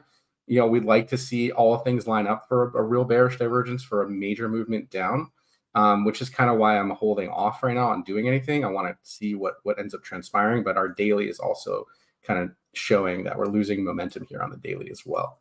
right? Lower level of relative strength, highest high on price, kind of what I just showed on the 3-day chart, and stochastics coming down. But we could just end up getting like a reset on like the 8 or 4 hour here, and we could end up just trying to push off this range low. So we'll see what happens here. It's right at a major volume node here at this 290 region, and if we do get some buying pressure to come in here, that could really reset the daily and the 8 hour and the 12 hour oscillator. What do you think about that one? So I don't really have much in disagreement because of all the momentum indicators that you pointed out. In particular, bro, like I'm always looking for volume, right? When you're making new highs on a chart, and like WBTC, well, not new highs, but higher highs than before, right? You want the volume to match, right? You want the volume to be increasing, right? To be up and to the right. Also, the fact that I think it was on the 3-day that you showed us, right? The fact that volume candle on that 3-day on that new high was like pitiful.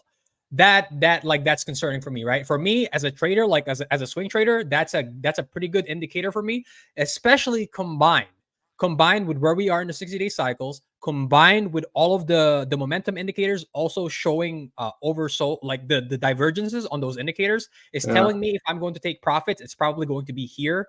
And like that volume candle is so low, bro. So people like the new highs are being made with a small amount of volume of buys going into I am of the opinion that that's correct. But like I said, we don't have 3-day MACD bear div. We have 3-day RSI bear div. We have potentially 3-day stochastics cross down.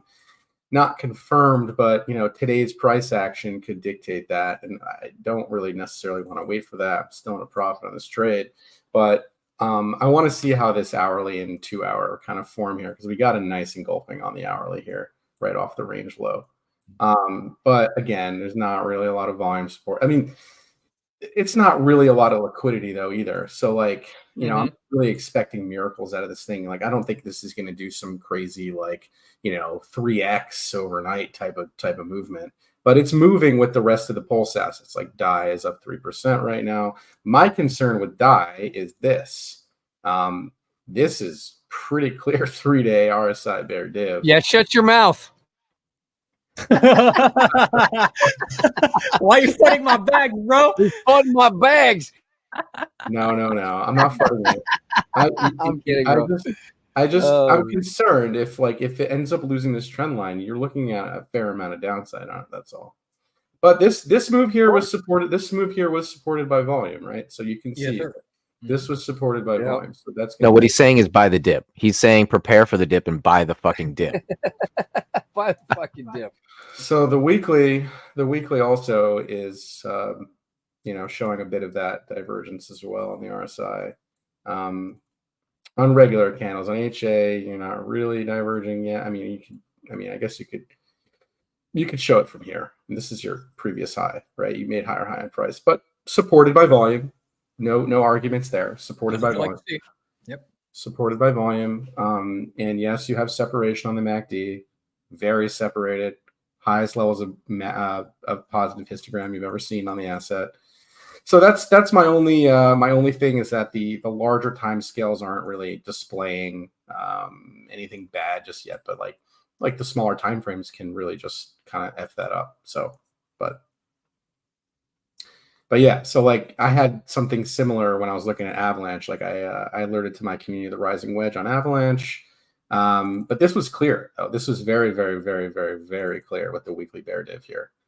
And this played out pretty good. Like I think I exited my whole bag around $50 as it was coming into this trend line right here. It bounced or something for a day, like got this bounce here, and then I exited the whole thing on this move up. And I was like, yeah, this thing looks like it's gonna not do something that I want to see.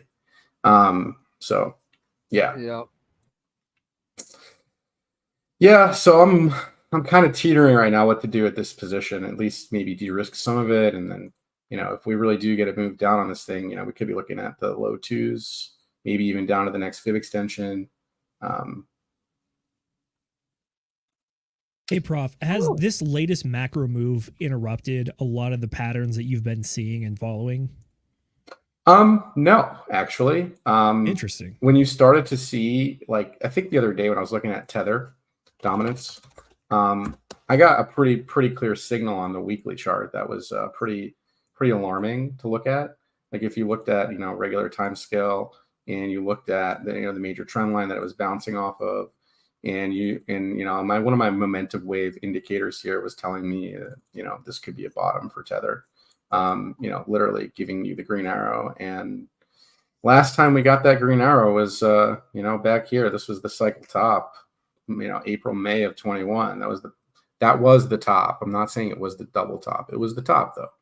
And so I'm not saying that this is the top, but this is a local top. I'm saying that this is a local top because of what this is showing, right? Now, I'm not like necessarily bullish on the dollar. Well, I am actually short term here. I am bullish on the dollar short term here. But the difference here is that when we made this cycle top here, we didn't deviate outside the Bollinger Band, okay? That's the main difference here. Here, we broke the Bollinger Band, okay? That means this is weak, very, very weak, okay? And now we're going to deviate back inside the band, and we're going to make this big bounce. And that's what this pullback that we're looking at is looking like. And, you know, and I'm thinking that depending on where this loses its momentum, you know, we're looking, you know, probably up to maybe 5.68% is possible until this weekly RSI, you know, completely plays out of its. We had weekly bullish divergence on the MACD oscillator here. We were oversold on the RSI. Like if I was trading this, I'd be getting long the shit out of this right now, right? Technical guy over there.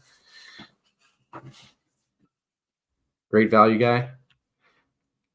Sorry. Yes. Great value. Hey, real quick. Hey, real quick. His name is Asian J, so you don't have to keep calling him that. You can refer to him as Asian J. Asian J. Yeah, Asian J. Yeah. So yeah, he's our technical analysis guy. He's, you know, he's our main TA guy on the channel. So yeah. Cool. But yes, the bullish divergence in the MACD, yes, you'd be, if it wasn't for everything else currently going on in the market, then yes, you'd probably be long there. Well, yeah, I mean, you would want to wait to get long though, because like after this type of stuff happens, you usually get a retest, and then, you know, confirming that this is the bottom, and then you go long, and then you just take that trade. But yeah, so like this is the first impulse out. This is going to pull back, and then Bitcoin's going to bounce, and the whole market's going to get bounced, and everyone's going to get bullish again. But what I think is going to happen is we're going to, you know, Bitcoin is probably going to deviate back into the range and make a lower high at 67, and then we're going to get one more leg down. That's what I think. That's what I think is going to happen. Yeah. With this, we during the analysis earlier, that's exactly the scenario that we spoke about. Yeah, because everything's oversold right now, right? So it makes sense to suck liquidity back in here and, you know, get a lower high, a confirmed lower high in, and then take this thing one more leg down. And, you know, also like looking at the DXY here, you know, DXY tagging a fib extension too. Yeah. So like, yeah, I think same thing with the dollar. Unfortunately, with the dollar, we have a monthly, you know, buy signal that just came in confirmed. So that's not good for equities. That's not good for risk assets at all. We could be looking at several months of sideways or down in these markets. Is what I'm looking at. So specifically for the dollar. So for the dollar, if the dollar is gonna, I think the dollar is probably gonna come up to this 111 eventually, and maybe make a double top. Or I'm hoping that's what happens. We make this double top, and then we confirm like the bottom of the market when this happens, and then this really happens. And then this gets down to the range low, and it bounces and makes a lower high. And then we go on like a full-on bull market after that. And then the dollar just goes all the way back down to like, you know, the 2021 levels. And that's that super cycle. The dollar. That's the super cycle that everyone's, you know, riding home about right now. And I think that's how it plays out. But you know, we're talking about a Fed pivot there. Are you correct about that? I don't think any Fed pivots are going to go down. That's why this whole market's like kind of confused right now. What's going on? But if you look at the S&P, it actually tagged the 1272 to the T. I even had this drawn out. Like we're going to come back down and retest, and then we'll see what happens there. I think it'll end up holding this level, and we'll get this huge bounce and go to the golden mean ratio, and that'll probably be the end of the run. I think we're going to go to war, and then we're going to start the money printers, and then the number go up. Right. Well, we've been at war for the last 20 some odd years. It's interesting that you mentioned this though, because one of our guys, Tracker, I was throwing some S&P data at him today, and he mentioned that he would not be surprised to see the market go back down and try to make the last all-time high into a resistance level. Yeah, blow off top or something, right? So you got a breakout, and you're going to get a back test of this breakout, and that's what this is. And obviously with the dollar showing that kind of strength, it makes sense that equities come down. If we look at the VIX too, the VIX is a pretty big indicator here, sitting down at the range low on the weekly chart. And anything below 20, technically the bulls are in control, but you can see what's happening here. It's coiled. We just got a weekly momentum cross. That's pretty significant for the VIX. So a lot of volatility is incoming over these next couple weeks, and I think that's gonna spook out a lot of people and shake out a lot of weekends, and then they're gonna just send the market after that. Yeah. That's fair. Earlier, you pulled up the Tether dominance chart. I wanted to ask you about the Bitcoin dominance chart, because the last time you were on here, you mentioned something that I thought was kind of unique, which is that from the percentage standpoint, there it is. You have that downwards trend line, but on the inverse side, it seems that we've been following a bit of an upwards trend line and been respecting it pretty well. And if my charting is correct, that means that we're going to reach this inflection point come late July, and after that point, we're going to see a different move happen. So we're coming into contact with this trend line right now on the monthly and the weekly. We attempted to break it the other day when all the altcoins got smashed. So Bitcoin down, everyone just flooded into Bitcoin to protect their wealth or whatever they're doing, or whatever this market was doing. So essentially, I think Bitcoin dominance will probably tag the 60% level or 58% level at some point before we really see some sort of alt season or whatever people are hoping for. But I don't think it's going to happen for a bit.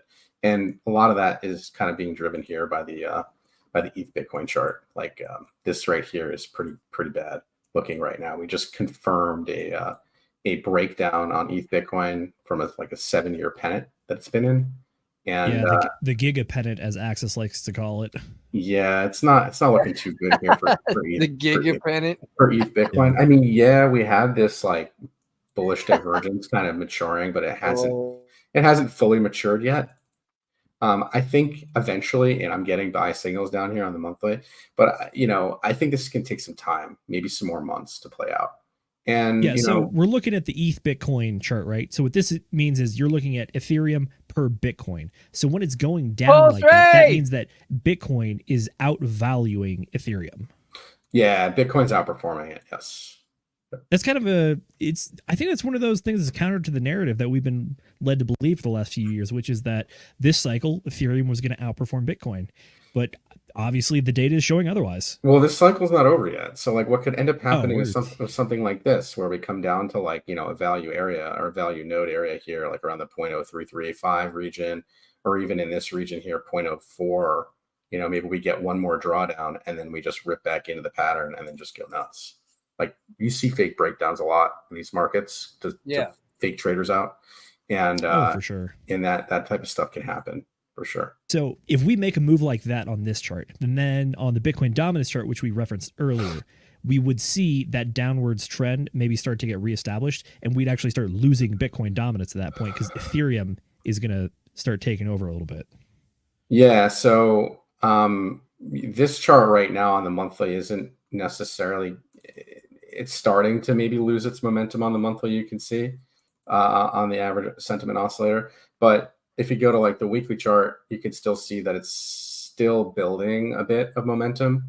It's kind of tough to do TA on a Bitcoin dominance chart, but this Bitcoin or this bullish divergence is playing out. You can see that the MACD just crossed back up, and Bitcoin dominance is sitting up here. We had the break of this range, and I'm thinking 58 looks like a good level for it to tag. I mean, that's going to be a pretty big level. If it ends up breaking 58, we're probably going to see 70%.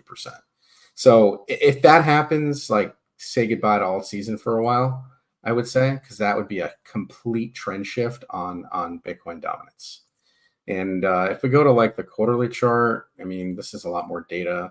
You can see even on the quarterly chart, we're getting a 3-month, we're getting a quarterly cross up on Bitcoin dominance. So this could just be a cycle for Bitcoin, really.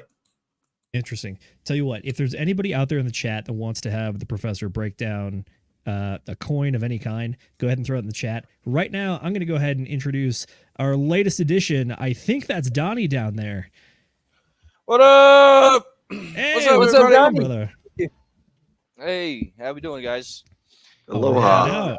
Look, I got the notification late that the stream was going on. Nate actually DM'd me. He's like, "Yo, you want to jump on the show?" And I'm like, "Damn it, I don't have nothing in the fridge. I got to go get something." So well, yeah, fortunately for him, he already sounds drunk, so he's in the right place. Isn't it morning for you? That's just the natural Aussie accent, but you know. G'day, mate. Oh, I love this stream. Oh, I love this stream, dude. Shout out to all you guys, man. Zenith, sorry I didn't greet you when I came in. I met that motherfucker in Vegas. Badass dude. You're good, boss. Nate, haven't met you in person yet, but yeah, you guys are all great. Good people around here. Hey, if you go to that thingy mabob, whatever it is, the trial or whatever on in New York City. Oh yeah, the Richard Hart hearing, will. October 24th. I think a lot of us are trying to go to that one. I'm trying to make that my first public appearance, so to say. Oh really? Oh Man, shit. honestly, okay. 2 things are gonna happen. Okay, that courtroom is gonna be packed as fuck. Okay, and wherever the fuck that is located, it is gonna be gridlocked. I want to go there too, man. I'll totally be there. I would totally be there, dude.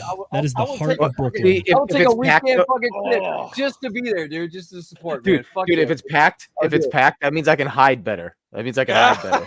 Fuck yeah, dude. I love it, man. I would totally be there. What's up, Tam Tam? Good to see you too. Damn. You guys are awesome. We have Aloha, ladies and germs. That would be, dude. That'd be the fucking. Oh man, what? Oh, could you imagine the turnout on that? There's gonna be so many hex skins up in there, just like, yeah, fuck you, SEC. No, it's gonna be wild, man. It's gonna be absolutely wild. It's gonna be an interesting event because there's, I think there's obviously a lot of pent up animosity about the SEC, but at the same time, everyone's like, all right, this is the moment. We have to be professional for the hearing. And then later that night, we can all go get drunk together. Right, now, and then we'll just party down. Now, hold on. I just wanted to speak on that for a second as well. What's really interesting that popped up around this whole thing is that lately, apparently, the SEC has actually started going after Uniswap again. Gave them a Wells notice and all, right? Mm-hmm. And so now there is actually quite the animosity between several crowds, suggesting that now is the time for Uniswap to basically, wipe their chin and say thank you, as they use some of the brilliant arguments that RH and his legal team have made in setting precedent for this case that they're about to fight as well. I actually saw as well, several people even went after Bankless or RSA or whatever his name is, basically saying, oh, you thanked the SEC for going after RH and all that. I'm like, yeah, you know what? This is it's as nasty as that is. Now is the time where we really do got to look at the bigger picture. Like if the SEC is going after something like Uniswap, just think about how many different pieces of infrastructure, architecture, all that sort of shit out there is built upon, forked upon Uniswap, etc., and how similar all of those things are. It sets precedent if one thing loses. So we kind of got to all stand back and play ball, like Zenith said, be professional for a minute, Yeah, I think the attire for the event's going to be suit and tie, unfortunately. So I know a lot of us don't like that, but if there's an event to put it on for, I think it's this one. Oh yeah. I can't show up naked. Oh. Hey, I mean, birthday suit doesn't count, right? I would definitely make headlines. After party. Now, brother, it's gonna be New York. So if you show up naked, it's just gonna be another day in the life of New Yorkers, bro. You better watch out. The naked cowboy, man. Come on, the naked cowboy can hang out. Hey, Hey, if Oh, you love show it. up naked, a pride parade might break out. So just throwing that out. True. Jay is Starting correct though. The trend. after party, or Farmer Jay is Nailed correct. it. The after party for this event is going to be pretty legendary if everyone shows up that's saying they're going to show up Oh yeah. for sure. It's so It's appropriate too, important. bro. It's like this hearing is gonna be in New York, and then the guy we're defending is probably the bastion of free speech and freedom of movement in the entire crypto space. So it's so on the nose, bro. It's so on the nose. Mm-hmm. It really is. Yeah. Tell you what, Professor, if you're ready, I think we have two requests. One of them we'll go with. If there's nothing there, then we'll go with the other one. The first one is Axis token, and then if there's Axie nothing on the Infinity? charts, Axis Infinity. If there's nothing on that one, then can we take a look at P-Hex? Sure. We can look at both of Beautiful. them. Nah, Z. Niles asked for Axis, bro. Axis Alive token. Not Oh, did I Axie say Infinity. Ax? Oh, sorry, my bad. AXIS. I think there's a Yeah, contract that's on address in Pulse the chat. Chain. Yes, Pulse Chain. Yeah, we had a request for Icosa out there by Tam Tam too. So Icosa. So what is Icosa, it? yeah. AXIS? Yes. Oh, I know what that coin is. Yeah. Axis Alive. Icosa is actually, it's kind of a hidden gem in the space. I think it's one of those. It kind of brings more utility to Hex kind of thing. Okay, I'll Icosa. say one thing right now. Long-legged wick. That's a massive rejection candle. Woo!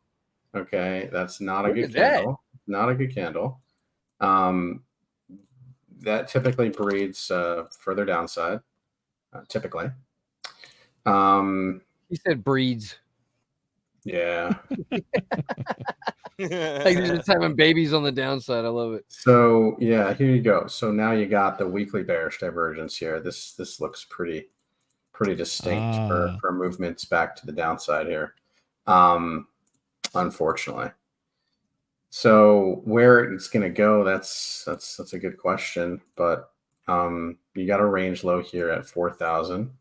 I don't know that it's gonna get back to there, but I would kind of assume that we're probably gonna see some more selling. With that divergence going to play out. That's weekly. It's not daily or 3-day, even though daily and 3-day can also, bring price down in a big way. We go to the line chart here. We can kind of see, I guess this is our bottom, and I guess this is our top on the line. Yeah. Okay, perfect. So I would say your first real level to look at is like 20.5K. If you start breaking really down here, we saw some downside today on this asset, but yeah, that long wick like that is not typically a good thing to see. It's a lot of people selling, and then you got this move up, and then you made a bounce higher low, and you attempted a rally and making a lower high. I get that the volume is receding here, and it's possible that if you don't take out this low. On the shorter time scales, you could make maybe a double bottom or something, but I would say, this looks like an inverted cup and handle to the downside. That's what that looks like to me. You didn't confirm that though. So when you start breaking 22.9K and you confirm this level as resistance, then we can talk about, 18s and, these levels lower here. All right. Okay, good stuff. Sorry, I don't have good news on that. It's fine. So, I guess for the folks at home, Axis token is Axis Alive. That is his community token. I think it started out more of kind of just like a play thing for the community, but some people really ran with it, and it's made some wild moves. So, and bro, don't feel bad about giving bad news, man. It's like as a technical analyst, you're just presenting the data, man. You're just the messenger, bro. Don't shoot the fucking messenger, bro. Exactly, dude. Don't shoot the messenger. Yeah. He has to give me bad news all the time. I'm like, fuck. All right, I just got to hold it a couple more weeks. Whatever. Or you just lost it all. That happens too. So like, the only thing that isn't confirmed is the MACD. The MACD is still giving you positive momentum on the weekly chart. But if we go to like a 3-day chart, you can see, you can start to see the momentum kind of weaning off here. No bearish divergence on the 3-day chart, but that candle, in my opinion, this is a volume climax candle where that was probably signaling some sort of top. Okay. And we're gonna see it. We're gonna see the price draw down now. And yeah, you have this big engulfing candle here that's active, and yes, this candle's still active.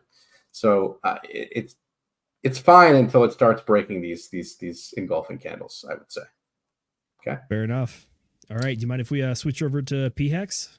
Sure. So that's Hex on Pulse Chain, right? That is Hex the only on Hex. Pulse Chain. Okay. Yeah. Oh wait, I do think we have a super chat here though. Oh my God, Will. Oh shit! A 420. Oh well, would you look at that? Long time no see. DRT. Okay, cool. Yeah, check I've it heard good things about this DRT. out. Okay, here's your Hex. I actually traded this the other day when it was like doing this stuff, and it got this 10% move, and I quickly got out of it. But so you have a bearish triangle here that is tried to break back into it, and now is like kind of falling back out of it. On the daily here, no, not really looking too hot. I will say the daily does have some divergence. That's starting to maybe play out. You got a cross up here on the MACD. So that's good. Not bearish divergence. That's bullish divergence at or near a range low. So I would say that if you're really a Hexagon believer, this is probably not a bad area to start buying the asset. But that doesn't necessarily mean that it won't come lower. You can start to build a position down here and kind of evaluate when you get down to this range low what might happen. So you could starting to build a position here, I would say, with your RSI oversold on the daily and on the 3-day chart here. Yeah, the 3-day chart, my only concern here is that you've made a lower low on the RSI. You are at 32. You can still maybe run down some more on that RSI. So yeah, that range low is probably going to be touched or hit at some point. But what the good thing is you can see the volume, the selling pressure is kind of weaning off down here. So after selling pressure weans off and you got daily bullish divergence, you would hope that there'd be some bids that come in down here. Okay. So pay attention to that. That is something to pay attention to, is watch for the buying volume to come in down here. Yep. And that's basically it. Your longer time frame here, your weekly, you're still you're getting into the buy zone on the weekly momentum oscillator. So that's good. But you want to see a cross up and a cross above the 20 line to confirm a weekly buy signal. So you don't have that confirmation just yet. But I would say it looks good. I would say you could start probably buying this thing, pretty close to these range lows. You can target that, these areas down here at 0.06. And if you can catch these wicks, that's great. Beautiful. There you go. Some hope for the Hexagons. Yeah. Lord knows it's been a bit of a rough patch right now, but although I mean, coming ahead. Professor made a good point there, right? Just because there's a tendency for people, if they're just taking a look at like RSI, for example, they see the first sign of bullish divergence and then they'll ape into it, right? What you got to realize there, right, is Professor mentioned it, start your dollar cost average there, but don't ape everything into it, because that bullish divergence can just get stronger, which means that asset you're taking a look at is going to make a lower low, and then that momentum indicator that you're watching is going to make a higher low. So if you ape everything in at the first signs of bullish divergence, you got no more capital to dollar cost average down at better prices. So just take that into consideration. Yeah, you want to wait for like a major double bottom or like some big volume that comes in at this low, confirming that that's the low and that the buying is starting to happen there. No confirmation of buying coming in yet on this. I think Tam wants to look at DRT. DRT, yeah. Is that a pulse chain asset also? Okay. Yes, it is. Oh, it's the DJ Roundtable. Okay, here we go. How much liquidity does this have, Will? $300. His face said it all right there. His face said it all. You gotta look at the DRT paired with Pulse on 9 mil. The pair is the only pair with any liquidity. The top one. The very top one. There's me. I've been pumping that shit. I just made a green dick on it. All right. So for the amount of data that we do have,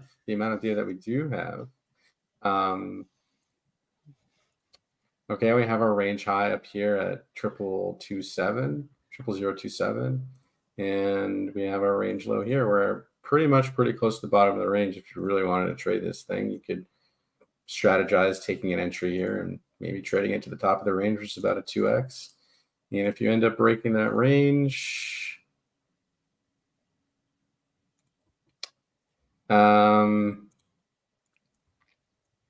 that range is like a it's like a 10x. Yeah. So there you go. You could trade this to the top of the range. Someone's pumping it right now as we're speaking. Beautiful. Someone just put in $13. Rip it. Yeah. Ultimate shit coin. If you go through the transaction history, you might see a common pattern with a lot of numbers. I'm just throwing it out there. A lot of 420s, a lot of 69s. Nice. But the daily RSI looks beautiful, man. You just cross bullish on the daily. You got a MACD across the highest volume, highest MACD momentum you've seen in a while on this asset. It's pumping right now, guys. Someone's pumping it. It's noted all. No, it's not me. We got what? $72 worth of volume on this. Beautiful. Right. Beautiful. Nice. It's up 70-something% in the last 2 minutes since I've been talking about it. Oh boy, what's happening over here? Pump it. I'm maybe throwing a handful of pennies at something and seeing what sticks.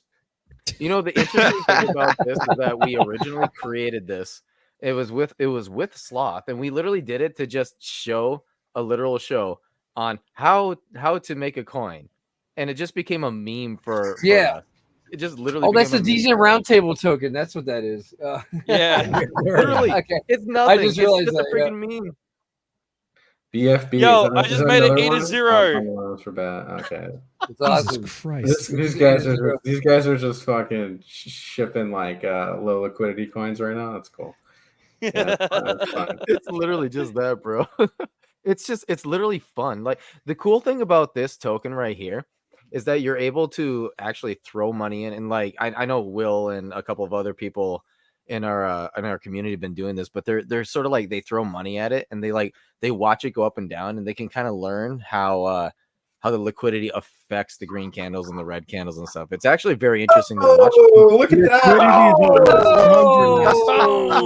Holy shit! Look at that go! Look at that go! Whoa! That's an engulfing candle, right? Holy shit! Donnie, you're giving me too much slippage. Stop. We just ripped right into the 1414 fib extension, guys. I had to set my shit to 50% slippage to get a fucking order through. Look at that liquidity. Holy That's shit. 700 now. Oh my god! What did I do? Should I rip a wrap Bitcoin into it right now? Selling it all right Oh now. god, watch out! You get a super send it. Oh, There we go. I got We're one pulling transaction. a hex through. fire over here. Holy shit! Has that just tripled in price? Quadruple, yeah. What the fuck? 4x, 380%. Oh, this is fun. Anyone that's holding a bag is lit. Hey Jay, does this look familiar? Bro, I knew he was gonna do this, man. I knew he was gonna do this shit. I don't know what you're talking about. This is a lesson to everyone about low liquidity tokens. Mm-hmm. Don't be the bag holder. Sell into the pump. Sell into the pump. Watch these candles print, baby. Okay, considering. Oh my god. Someone just took profit. Look at that. Literally Yep. just jump starting that, I've managed Dre, to create stop double selling. my value. Yep, I you already did. saw my 2 pesos. Yeah, it's probably someone watching the stream like, yeah, I'm gonna dump on his head now. There you go. Hey, That's either whatever you want to Niall or do. Dre, I swear to God.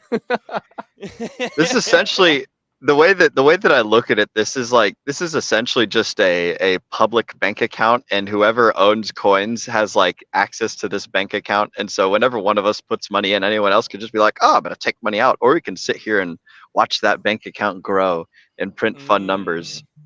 There was want to do a quick shout out to my brother. So he's in the chat. He posted his bungalows for bachelor shitcoin as well, which I was having fun. And we made that shitcoin in a coffee shop, and I was showing him how like liquidity worked, and so we were pumping it and doing all sorts of fun things. But back around Christmas, I was telling Sam about DGen Roundtable and the silly little coin thing, and he printed the God candle. If you guys will go back, if you scroll back to 19 December, when DGen Roundtable is worth 20 pulse per coin, he just kept pumping and pumping and pumping the fucking price. Oh, it was so fucking awesome. Bro, that wasn't. Oh my god, I thought that was you. Of course, it's your. That one was not me. What I will do.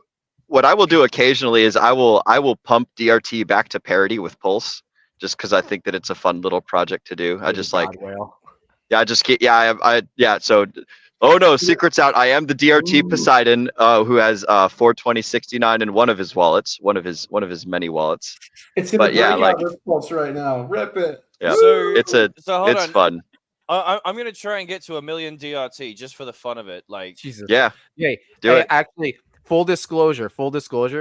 I have bought at the very bottom of this. I have bought 1 million of this token. I have put it to a vault wallet that I will never fucking touch because I love this so much, and I will It's never. fun, So isn't you it? guys can sell on my fucking head if you want to, but I will never sell. Yeah, really good luck getting 1 million of it, because like there's not a lot in the liquidity pool. Like I own most of it, and then there's one other Poseidon who I don't know who the hell he is, but he bought like $2 back in the beginning. He has like 17 million or something like that. But it's me Wait, and what? him, and then there's a couple million. Huh? It's Sloth, right? You got a Poseidon? Is it Sloth? That's a lot of money, bro. $2 whole. I don't know if it's Sloth, but there's 2 Poseidons in the whole ecosystem that own over 10%. Really? And it's When and did it's this me and one other person. I have no idea, but they've only ever bought twice. That's all they ever did. See, So, I could see no you, clue. But it'd be like your brother, or it'd be fucking Dre or Niles. I know those two were being weird with this shit. It's probably Dre. I got no clue, man. But whoever they are, they never sold. So I'm about it. They're cool, fun peoples. That But yeah, sounds this like is just Diamond it's a hands. fun little pet project, really.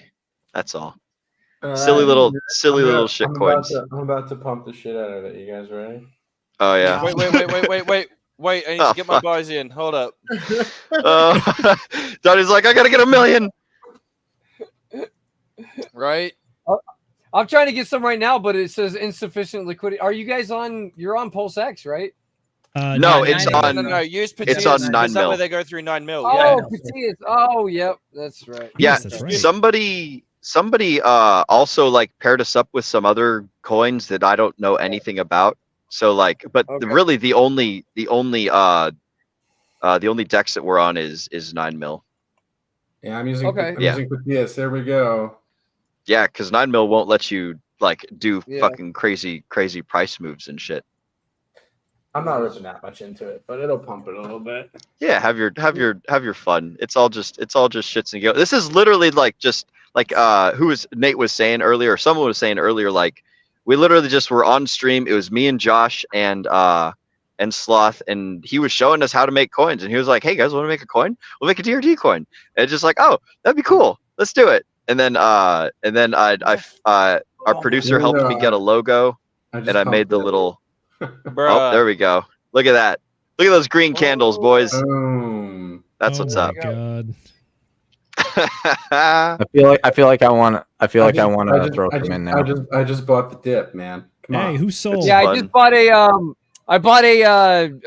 DGen Protocol NFT worth, so 500K. Oh yeah. PLO. Yeah. Oh nice. There you go. I got 60 so many of your guys' NFTs. I got 63,000 Right? of these things. There we go. Well, okay. Send it to a Check buck. this out. Function Island, has Oh, yeah. 898,000. Here we go. We're swinging our dicks today, Donnie. Function Island, man. Here's the There you Function go. Island coin, bro. Broke out of the wedge. Yo. Let's go. Oh, yeah. At some point, we are going to. I'm gonna do a deeper dive into the Function Island ecosystem that Donnie over here built. It's a super cool liquidity providing thing that. Donnie, why don't you go ahead and give the folks an elevator pitch on how Function Island works? Because I've been playing around with it, bro, and it's super cool. Man. Yeah, for sure. Look, I want to keep it short and sweet, but basically, Function Island is a pulse chain first oriented innovation platform where I sort of get to build all of the things that I think would go really, really well in the DeFi space. As it says on the homepage, it is a massively integrated, community-driven DeFi protocol. Massively integrated being the two key words. We basically, we've got a traditional MasterChef style farm with 2 tokens. We got Island, which is limited at 300k, and we got Farm, which you earn by staking LPs. We integrate with basically anyone and everyone. If you want to build, if you want to get connected with other projects, we'll build the stuff necessary to either work with you or put you up with someone else. Thus far we've managed to get connected. Well, so far I started with DJ and Protocol, where people can earn Island by pairing Island and Goat together. I work with Impulse Finance. They're now doing our official auto compounding vaults as part of their thing.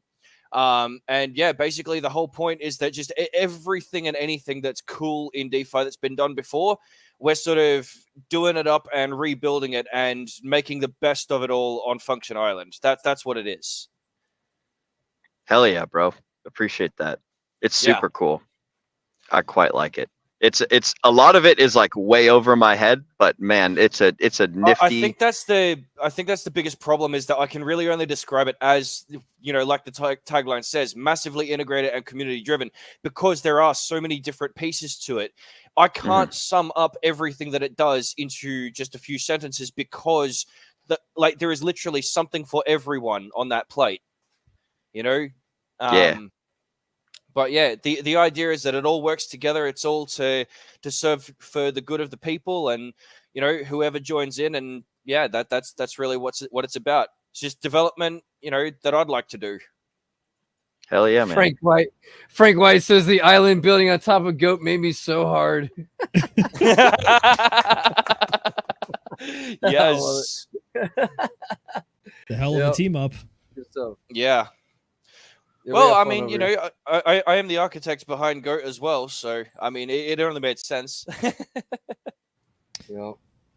Fair enough. I think. Hey, so real quick, guys, we got one more super chat. So my brother wanted us to take a look at the chart for his little the meme coin that he and I made to teach him liquidity. The bungalows for bachelors coin. Yep.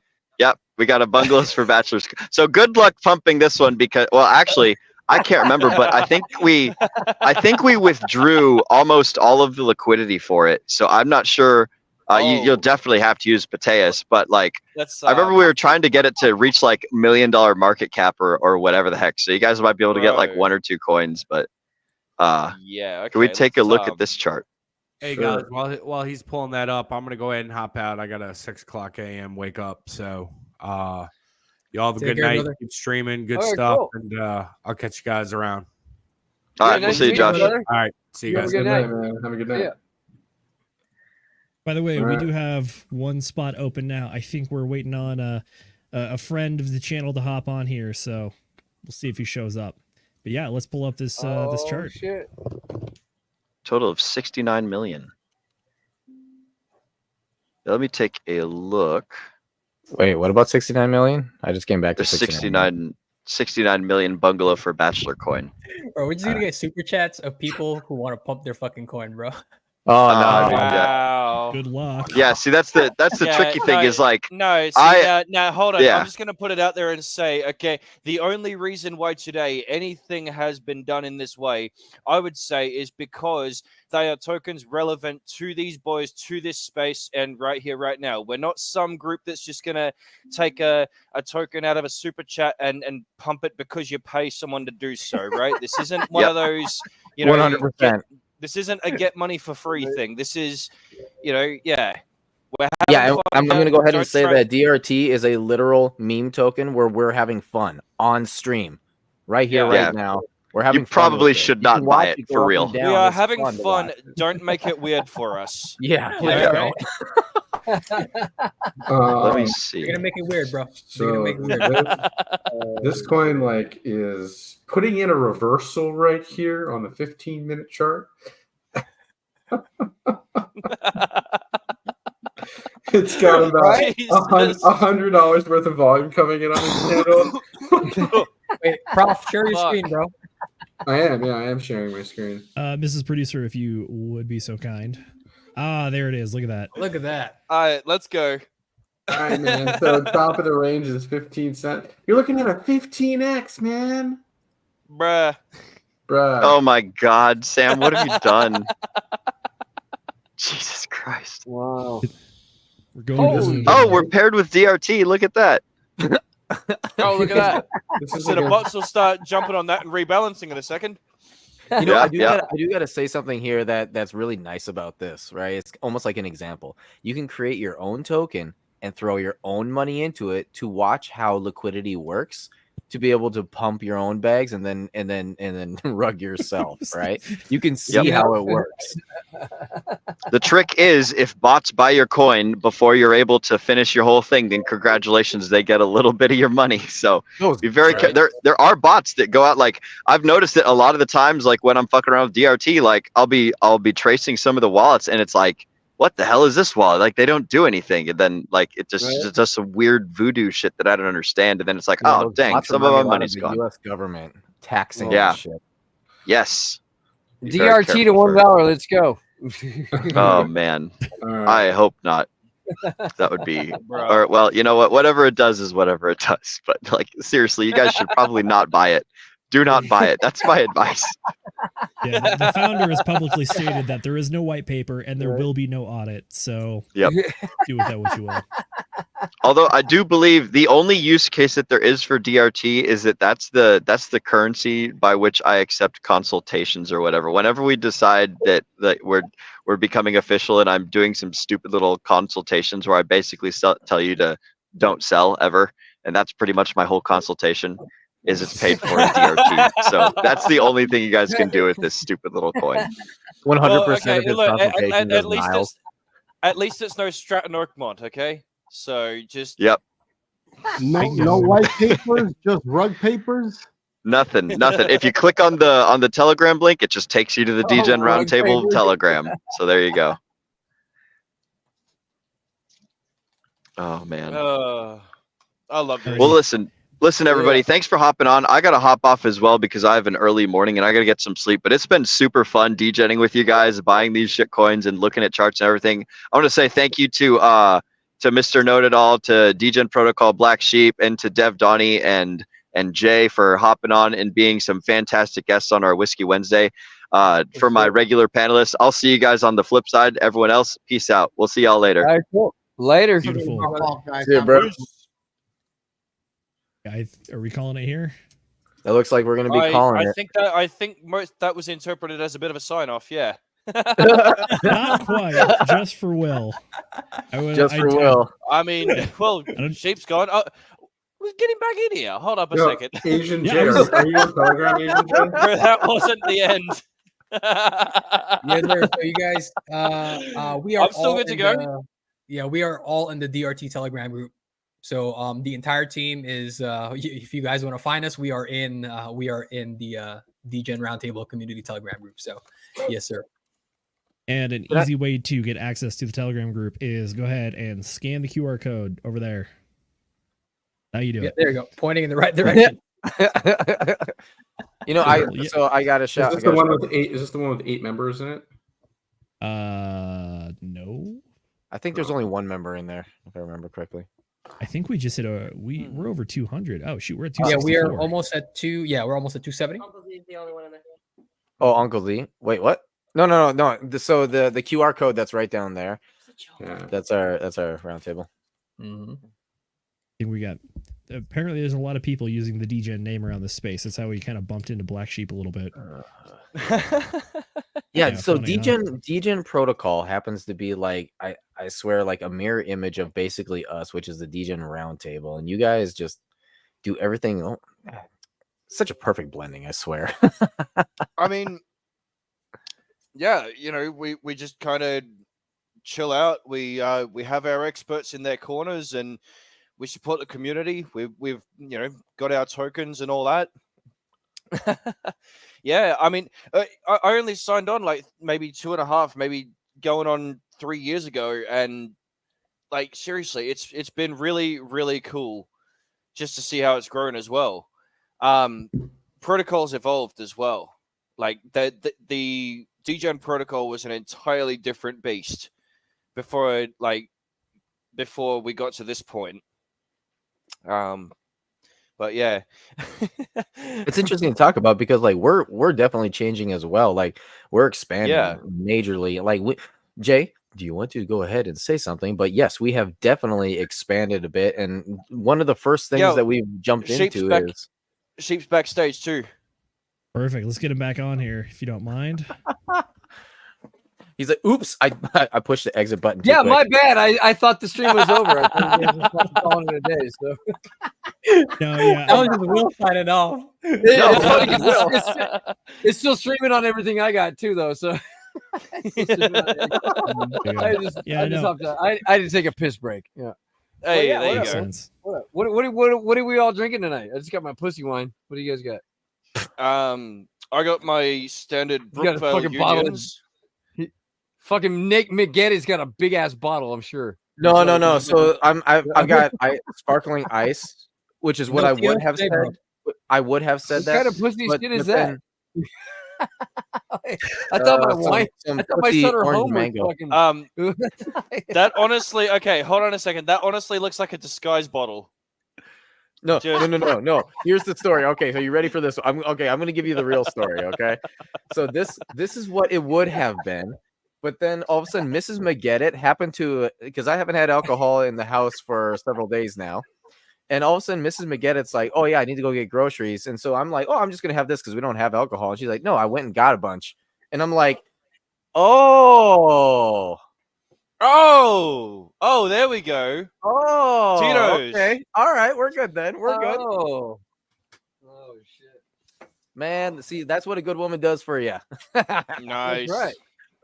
Refills your alcohol stash when you're all out. No, Right. refills it on Whiskey Wednesday without me even knowing. Oh, Wow, that's awesome. Honey, I know you're gonna need Ricky this. Timer. That's how you know you got to secret. keep her, man. That's how you know you got to keep her.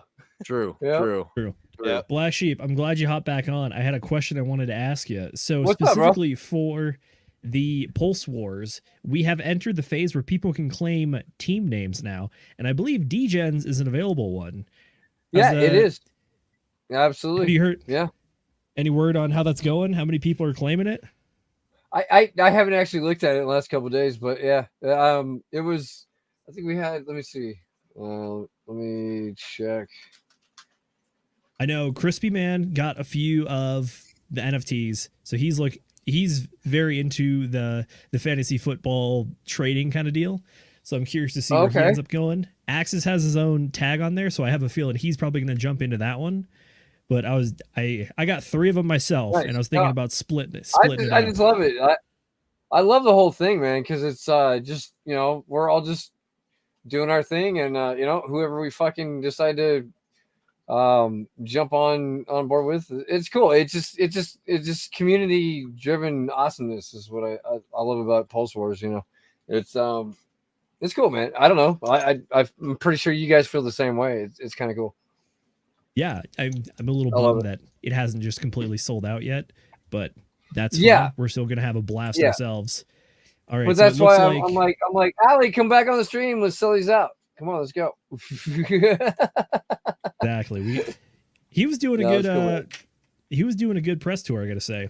It looks like No, he's a you good guys guy, have- dude. Fucking hell cool dude. I love him. Yeah. Yeah.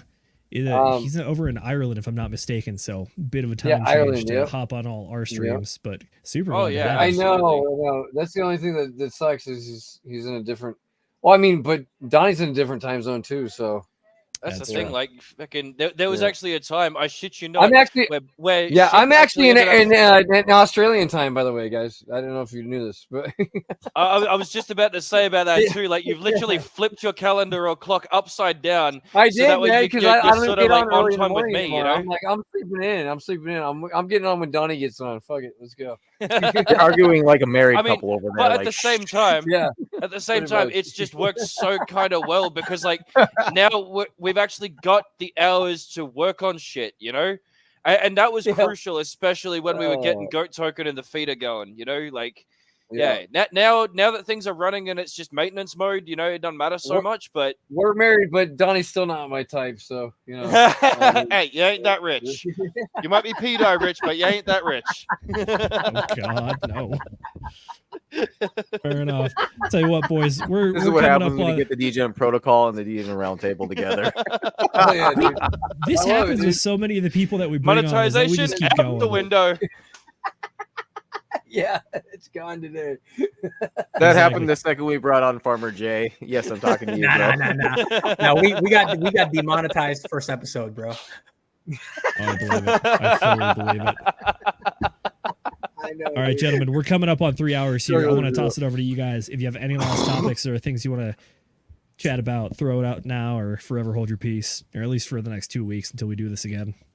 I'm still trying to figure out how many people are in the DGen team. I can't see the I don't know where to find the stats, but Oh, are you talking about the DGen you guys know where to- community or the DGen like leadership? no, not you DGens. The DGen the Pulse Wars. Pulse team. I was Wars. trying to find that. Yeah. Oh. We have a new I guest can't- on the stream. What's going on, We got a new Large? friend. What up, Large? How you doing, brother? Good, man. How you guys doing? Never, bro. Just trying to take a Hanging break out. here. Listen to you fuck, guys. he's really go crazy. You're large as fuck, bro. You take up the whole square. I know. Yeah, watch this. What are we drinking over there? What are you guys drinking? Fucking white boy wine. Getting white girl wasted. Yeah. He's got Me coffee, too. I'm getting white girl wasted right now. Tito's, there you go. Nice. Yeah. I gotta drink water, so I got on. coffee. I got vodka. So Oh. Vodka, all right? Yep. Is it Tito's handmade? Is it Tito's handmade? Oh, That's handmade. Yeah, I know he loves his Tito's. He loves his Tito's. Well, it's handmade, but it's handmade. Mr. We get it. Made Yep. by those hands. No. Boo. Yo, Large, All right. what you up to, bro? You said you're taking a break from work. You buying this dip or what, man? What you buying? So Ethereum. Just trying to take advantage of getting a bigger bag of Ethereum. Ethereum. My daughter's been You gotta asking me. be Yeah, beforehand, I know. Beforehand, bro. I gotta eat my vegetables, bro. You know, Pulse Chain is better than Ethereum, right? No, I know, dude. I know. So look, I know. Okay. My daughter's been asking me about crypto unicorns, and I'm like, all right, fine. I'll put up a position in it. So that's what I'm gonna do Ethereum's gonna be next. You know, fine. I got this. Ethereum's gonna be good, but Yeah, it's it just, is. dude, it is what it is, man. We all know. I know. don't have to explain it to I anybody. know. It's just gas fees. That's all I'm really using it for. So, Yeah. yeah, you guys know that. Store value all day. You fucking Yep. dude. You it's deflationary too, right? So it's So I mean, Ethereum's gonna be a fucking good hold, dude. It's gonna go right up there with Bitcoin prices eventually. It's gonna be. But damn, Pulse Chain just does it so much better, right? I know. It's so great. I know. I'm supposed to get a side job, so if I get that, I'll drop a couple Right, hundred into it. So, but Fuck it off. definitely. Yeah. Love it. Good to see you, man. Good to meet you. Yeah. Where are you from? Where Yeah. you from, Large? It's a long story. I'm from San Diego, but I'm up Diego. here in Northern Cali right now. Yeah, That San is a Diego. long story already. So Yeah, nice, man. I live in Northern Cali now, so yeah, I'm up Oh, here. Northern Cali? Yeah. No Cal. Yeah. Nice. So Yeah. I'm in Vegas. Oh, damn. okay, yeah. Vegas, born and raised, Sin City, baby. Man, I remember going to Vegas, Yeah. and you can see that however big the light was when you're coming down the hill, that's how big the city was. And then 10 years later, it's like, oh, what the fuck happened here? Right? I know, dude, right? Got huge, man. Shit. It's cool. I remember there was nothing in here. Nothing this Yeah. way. It was just, Yeah. crazy. I like So, Vegas. gentlemen, before we wrap it up, I want to ask: do you think we're actually going to get the Bitcoin halving on 420? Dude, projected I'm for- doing the Oh, 420 stream anyway at 420. So Yo, I have no doubt. I'm bro. ready for it. I have no doubt we get it 420, man. We're projected I'm to ready for it. squeak Yeah. it by like an hour and a half. it should. It's supposed to happen Yeah. at like 1 in the morning. They're gonna London time. slow down the chain just for 420. Come on. I Yeah. believe it. Let's do it. We're gonna have a Man, big Dude. is Bitcoin really?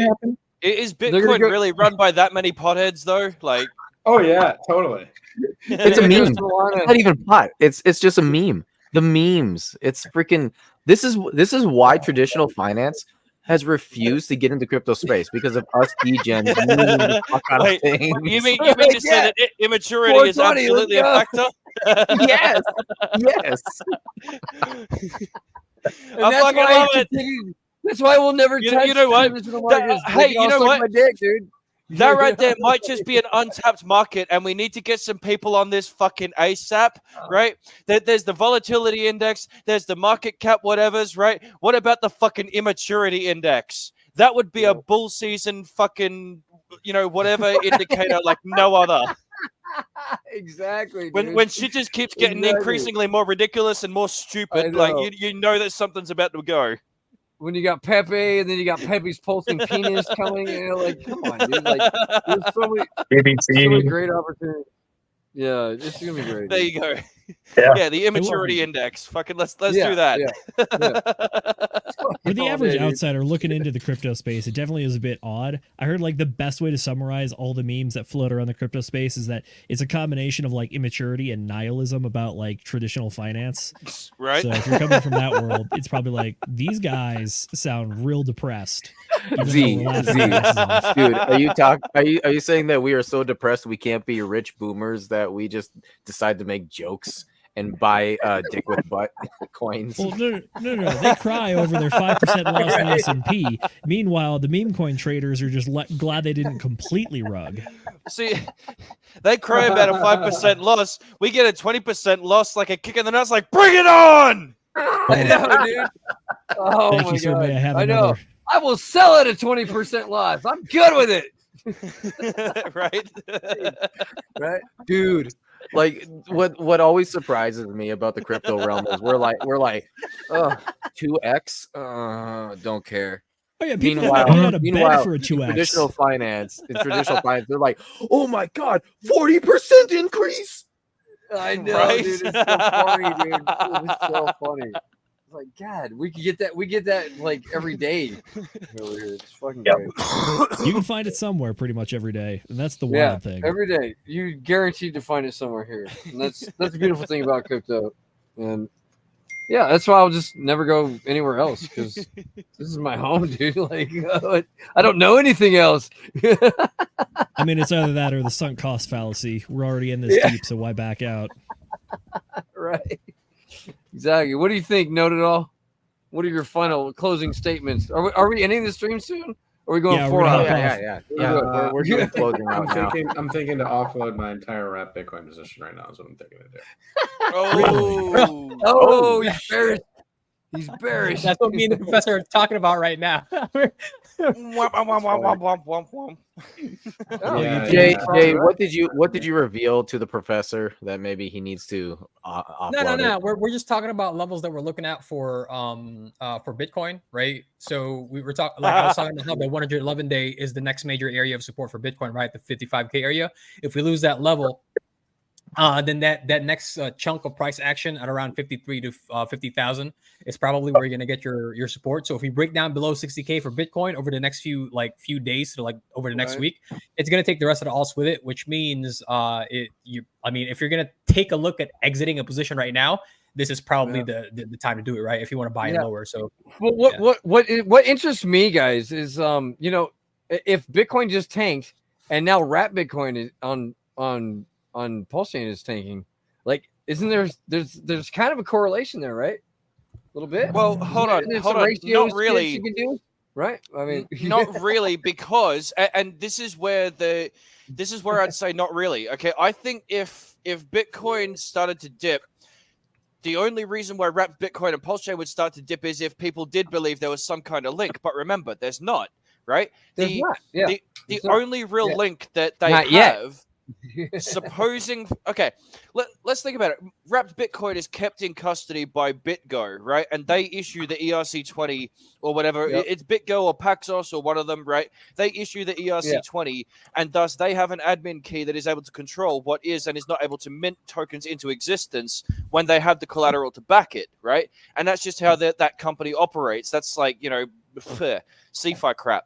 But at the same time, they also had their contract copied to Pulse Chain. Now, if there has not been something done to remove the link of said admin controls, theoretically, the holding company that issues the token on the chain it was copied from could pick up the keys, connect to Pulse Chain, and be like, oh, okay, let's see. What's behind here? They could, do any number of things. Yeah, they could do a bunch of shit. Now, let me say really quickly before I leave on that one, okay, because that might scare some people, okay? This is exactly why, if you remember back in the early days of PDAI, there was that 7-figure payment that went to make a DAO, and then all of a sudden the minting stopped. We don't have to worry about that sort of thing with things like PDAI, but PWrapped Bitcoin, on the other hand, we've not seen any such similar actions, or at least nobody's highlighted any transactions to prove such. Right? Have we it's real quick, SCP note it all. Have we actually looked at a Bitcoin versus Pulse Wrap Bitcoin chart at all? Yeah. It's actually at the top of the range. So yeah, I mean, if you wanted to roll for Pulse, you could here. I don't think any of them are gonna go up first $1. Yeah. Probably gonna get wrecked. Yeah. But yeah. Sorry, so hold on. To finalize on what I was saying is why I think PWrap Bitcoin to be separate from Bitcoin going down is that it's a separate liquidity base that thus far the centralized party issuing that token has proven no interest in being on Pulse Chain. So the liquidity base might be fine, even if the asset that it's supposed to represent starts going down. Yeah. I love it, man. Yeah. No, it's all good, man. We are not in control of this at the end of the day. We're not in control of any of this. What we are in control of is where we bring people to. And right here on Pulse Chain is the best place to be, I think. So I think so. I'd say so. Gas fees are low, memes are up. Yeah. What's not Right? to love?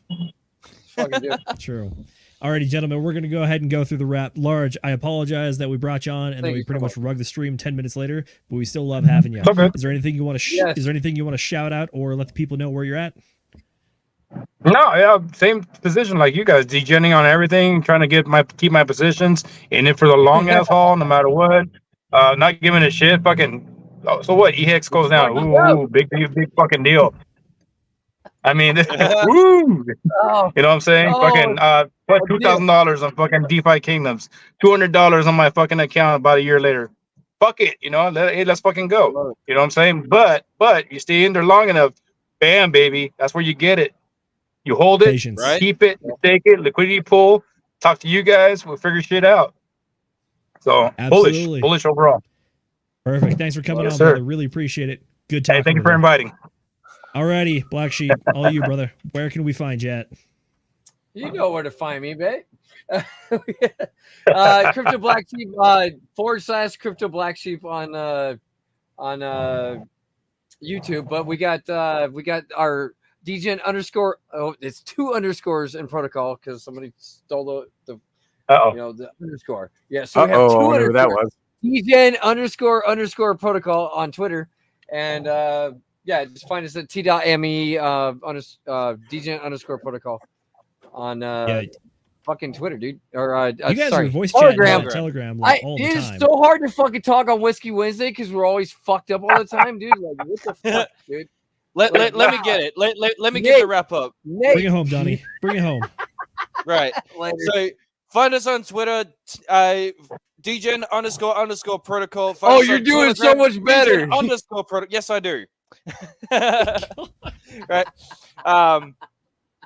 Right. And then, of course, find my stuff at Function Island on Telegram, at Function _ Island on Twitter. Come join us in the VC on DGen Protocol. We live in there. And cheers for having us, boys. Cheers. Thanks for coming, mate. All right. you, God, that was DJ. awful. I'm sorry I just said that. Okay, moving on. Anyways, the professor, Mr. Swing Trade Pros himself. Where can the people find you? Swing Trade Pros. Swing Trade Pros YouTube channel and also my Discord. Yep. Beautiful. Alrighty, Agent J, take it away. Yeah, man. Hey, thank you guys for coming on and making this an even more fun stream. It was really wonderful meeting all of you guys finally. Will told me a lot about you guys the last time you were on here, so definitely did not disappoint. So thank you for coming on and joining us here. Fuck yeah.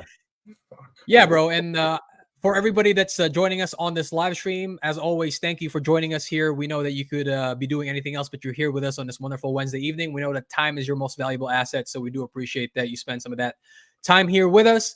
As far as where you can find me, you could always find me on X at _P90Hex, on Instagram at agent_J Schroth. And then we'll catch you next time on that. What is it? Our next stream is on Friday. So we'll have that AMA before book club, and then we'll have book club at the regular scheduled time. I believe we're doing chapter 3 of Sci-Vive. Yeah. Yes, sir. Bob! Chapter 3 Sci-Vive. Yo, can someone send me some pulse chain real quick? What's up, Bob? Yeah, not at all. DM me your address. I got you, bro. Thanks, dude. Appreciate it. Do you mind if I send you a little bit of DRT and then you can transform that? No, I'm literally out of pulse to do transactions right now. Oh no, the Nate. cardinal sin, man. Need that pulse. You didn't leave enough in your wallet for transactions. Nate, I where do know, the I've people done it find so you many at? times. Oh my god. Can you bum me a fucking BNB, bro? 21 BNB. Oh, we are such degenerates here.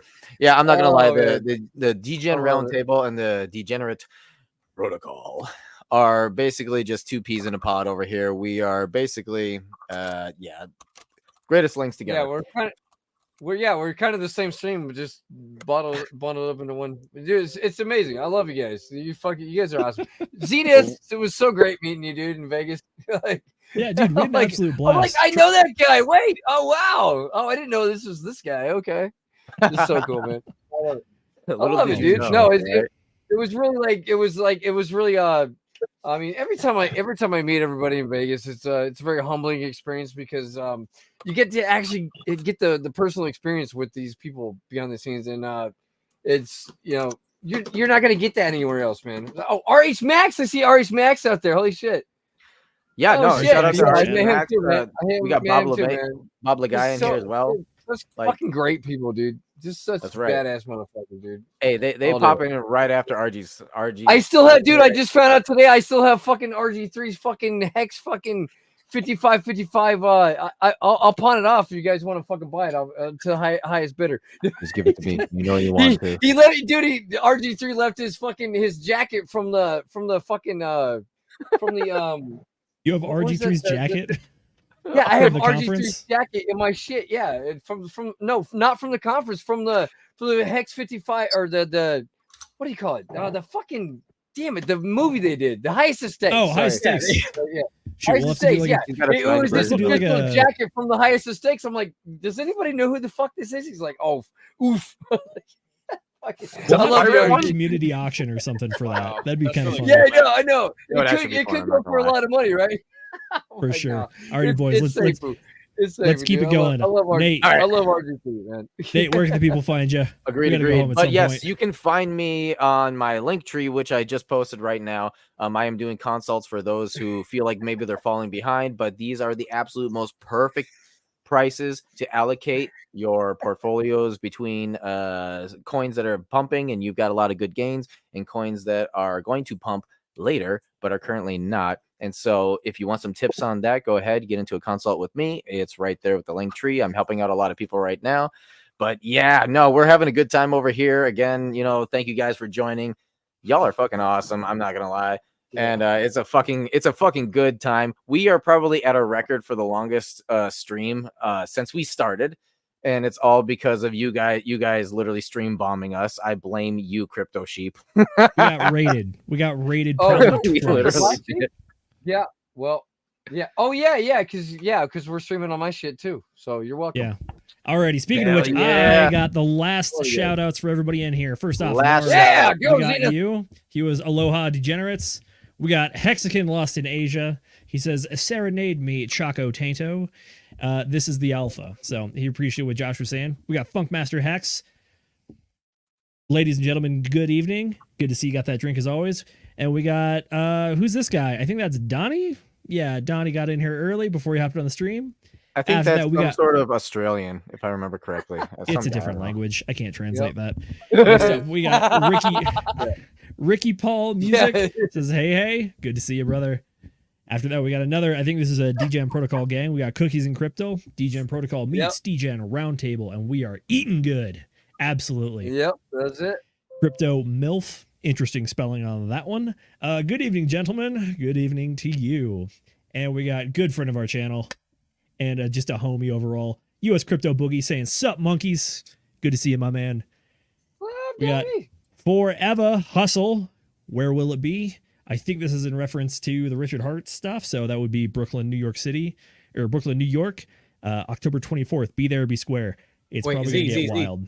I'm going to be there, dude. I'm going to make it a point to be there, dude. You will see Black Sheep at that fucking event. There's going to be a lot of people. Jay, what you got? I was just going to say for crypto MILF, we need proof of MILF, bro. Yeah, we need proof of MILF. We need proof of Don't MILF. believe it. Pixar, it didn't happen. Apologies to Bachelor's Bungalow said we should all go. Agreed. Yep. We're trying to, I know everyone wants to go and pack the house. The goal is to have so many people there that they can't fit us all, to just have that show of force. Yep. And lastly, we got our 2 super chats from the Stevenson brothers. We got Will for 420 and we got Sam for 5. Sam is probably going to be on this Friday's book club. He's always super consistent with that and we love him for it. We got even more people filtering in. Apologies, Mrs. Producer. RH Max, if you can find his. Good to see you, brother. Glad to have you here. He says, can I get a tequila in Coca-Cola? Interesting choice. I'm not a tequila guy myself, but respect it. Frank White coming in here. We got Bob Lagai saying right on time, right at the 3-hour mark. Straight from RG3's stream. Yep, so we got rated by the DGen Protocol and RG3. Glad to hear it. Yes, that is Black Sheep's dev bro. That is Donnie, the Australian. So he's graced us as well. David Gelfin with the sunglasses. And then last but not least, one of our favorites, Moonpill Rational Optics, says, hey guys, he will be on the Replay Gang. Apologies to Replay Gang. This is going to be a long one, but it's going to be worth it, I promise. Alrighty, that is what we got. I am Zenith. You can find me on Twitter and Instagram at ZenithDI. I just threw money at Elon Musk to get that check mark, and so I can actually message people that have the non-verifieds blocked. So I paid to be part of the club, so hopefully it's worth something. $80 a year. Fucking awesome. Ugh. Yeah. Alrighty, love that you, is Zenith. it for this Whiskey Wednesday. We will see you guys either on Book Club or on the other side of the halving. That's kind of crazy to say, for our usual Sunday show. And both of those are going to be at 8 p.m. Eastern time. So, Jay already said it earlier, but I'm going to say it again. Time is your most valuable asset. We appreciate you spending it with us. So, until next time, DGen responsibly.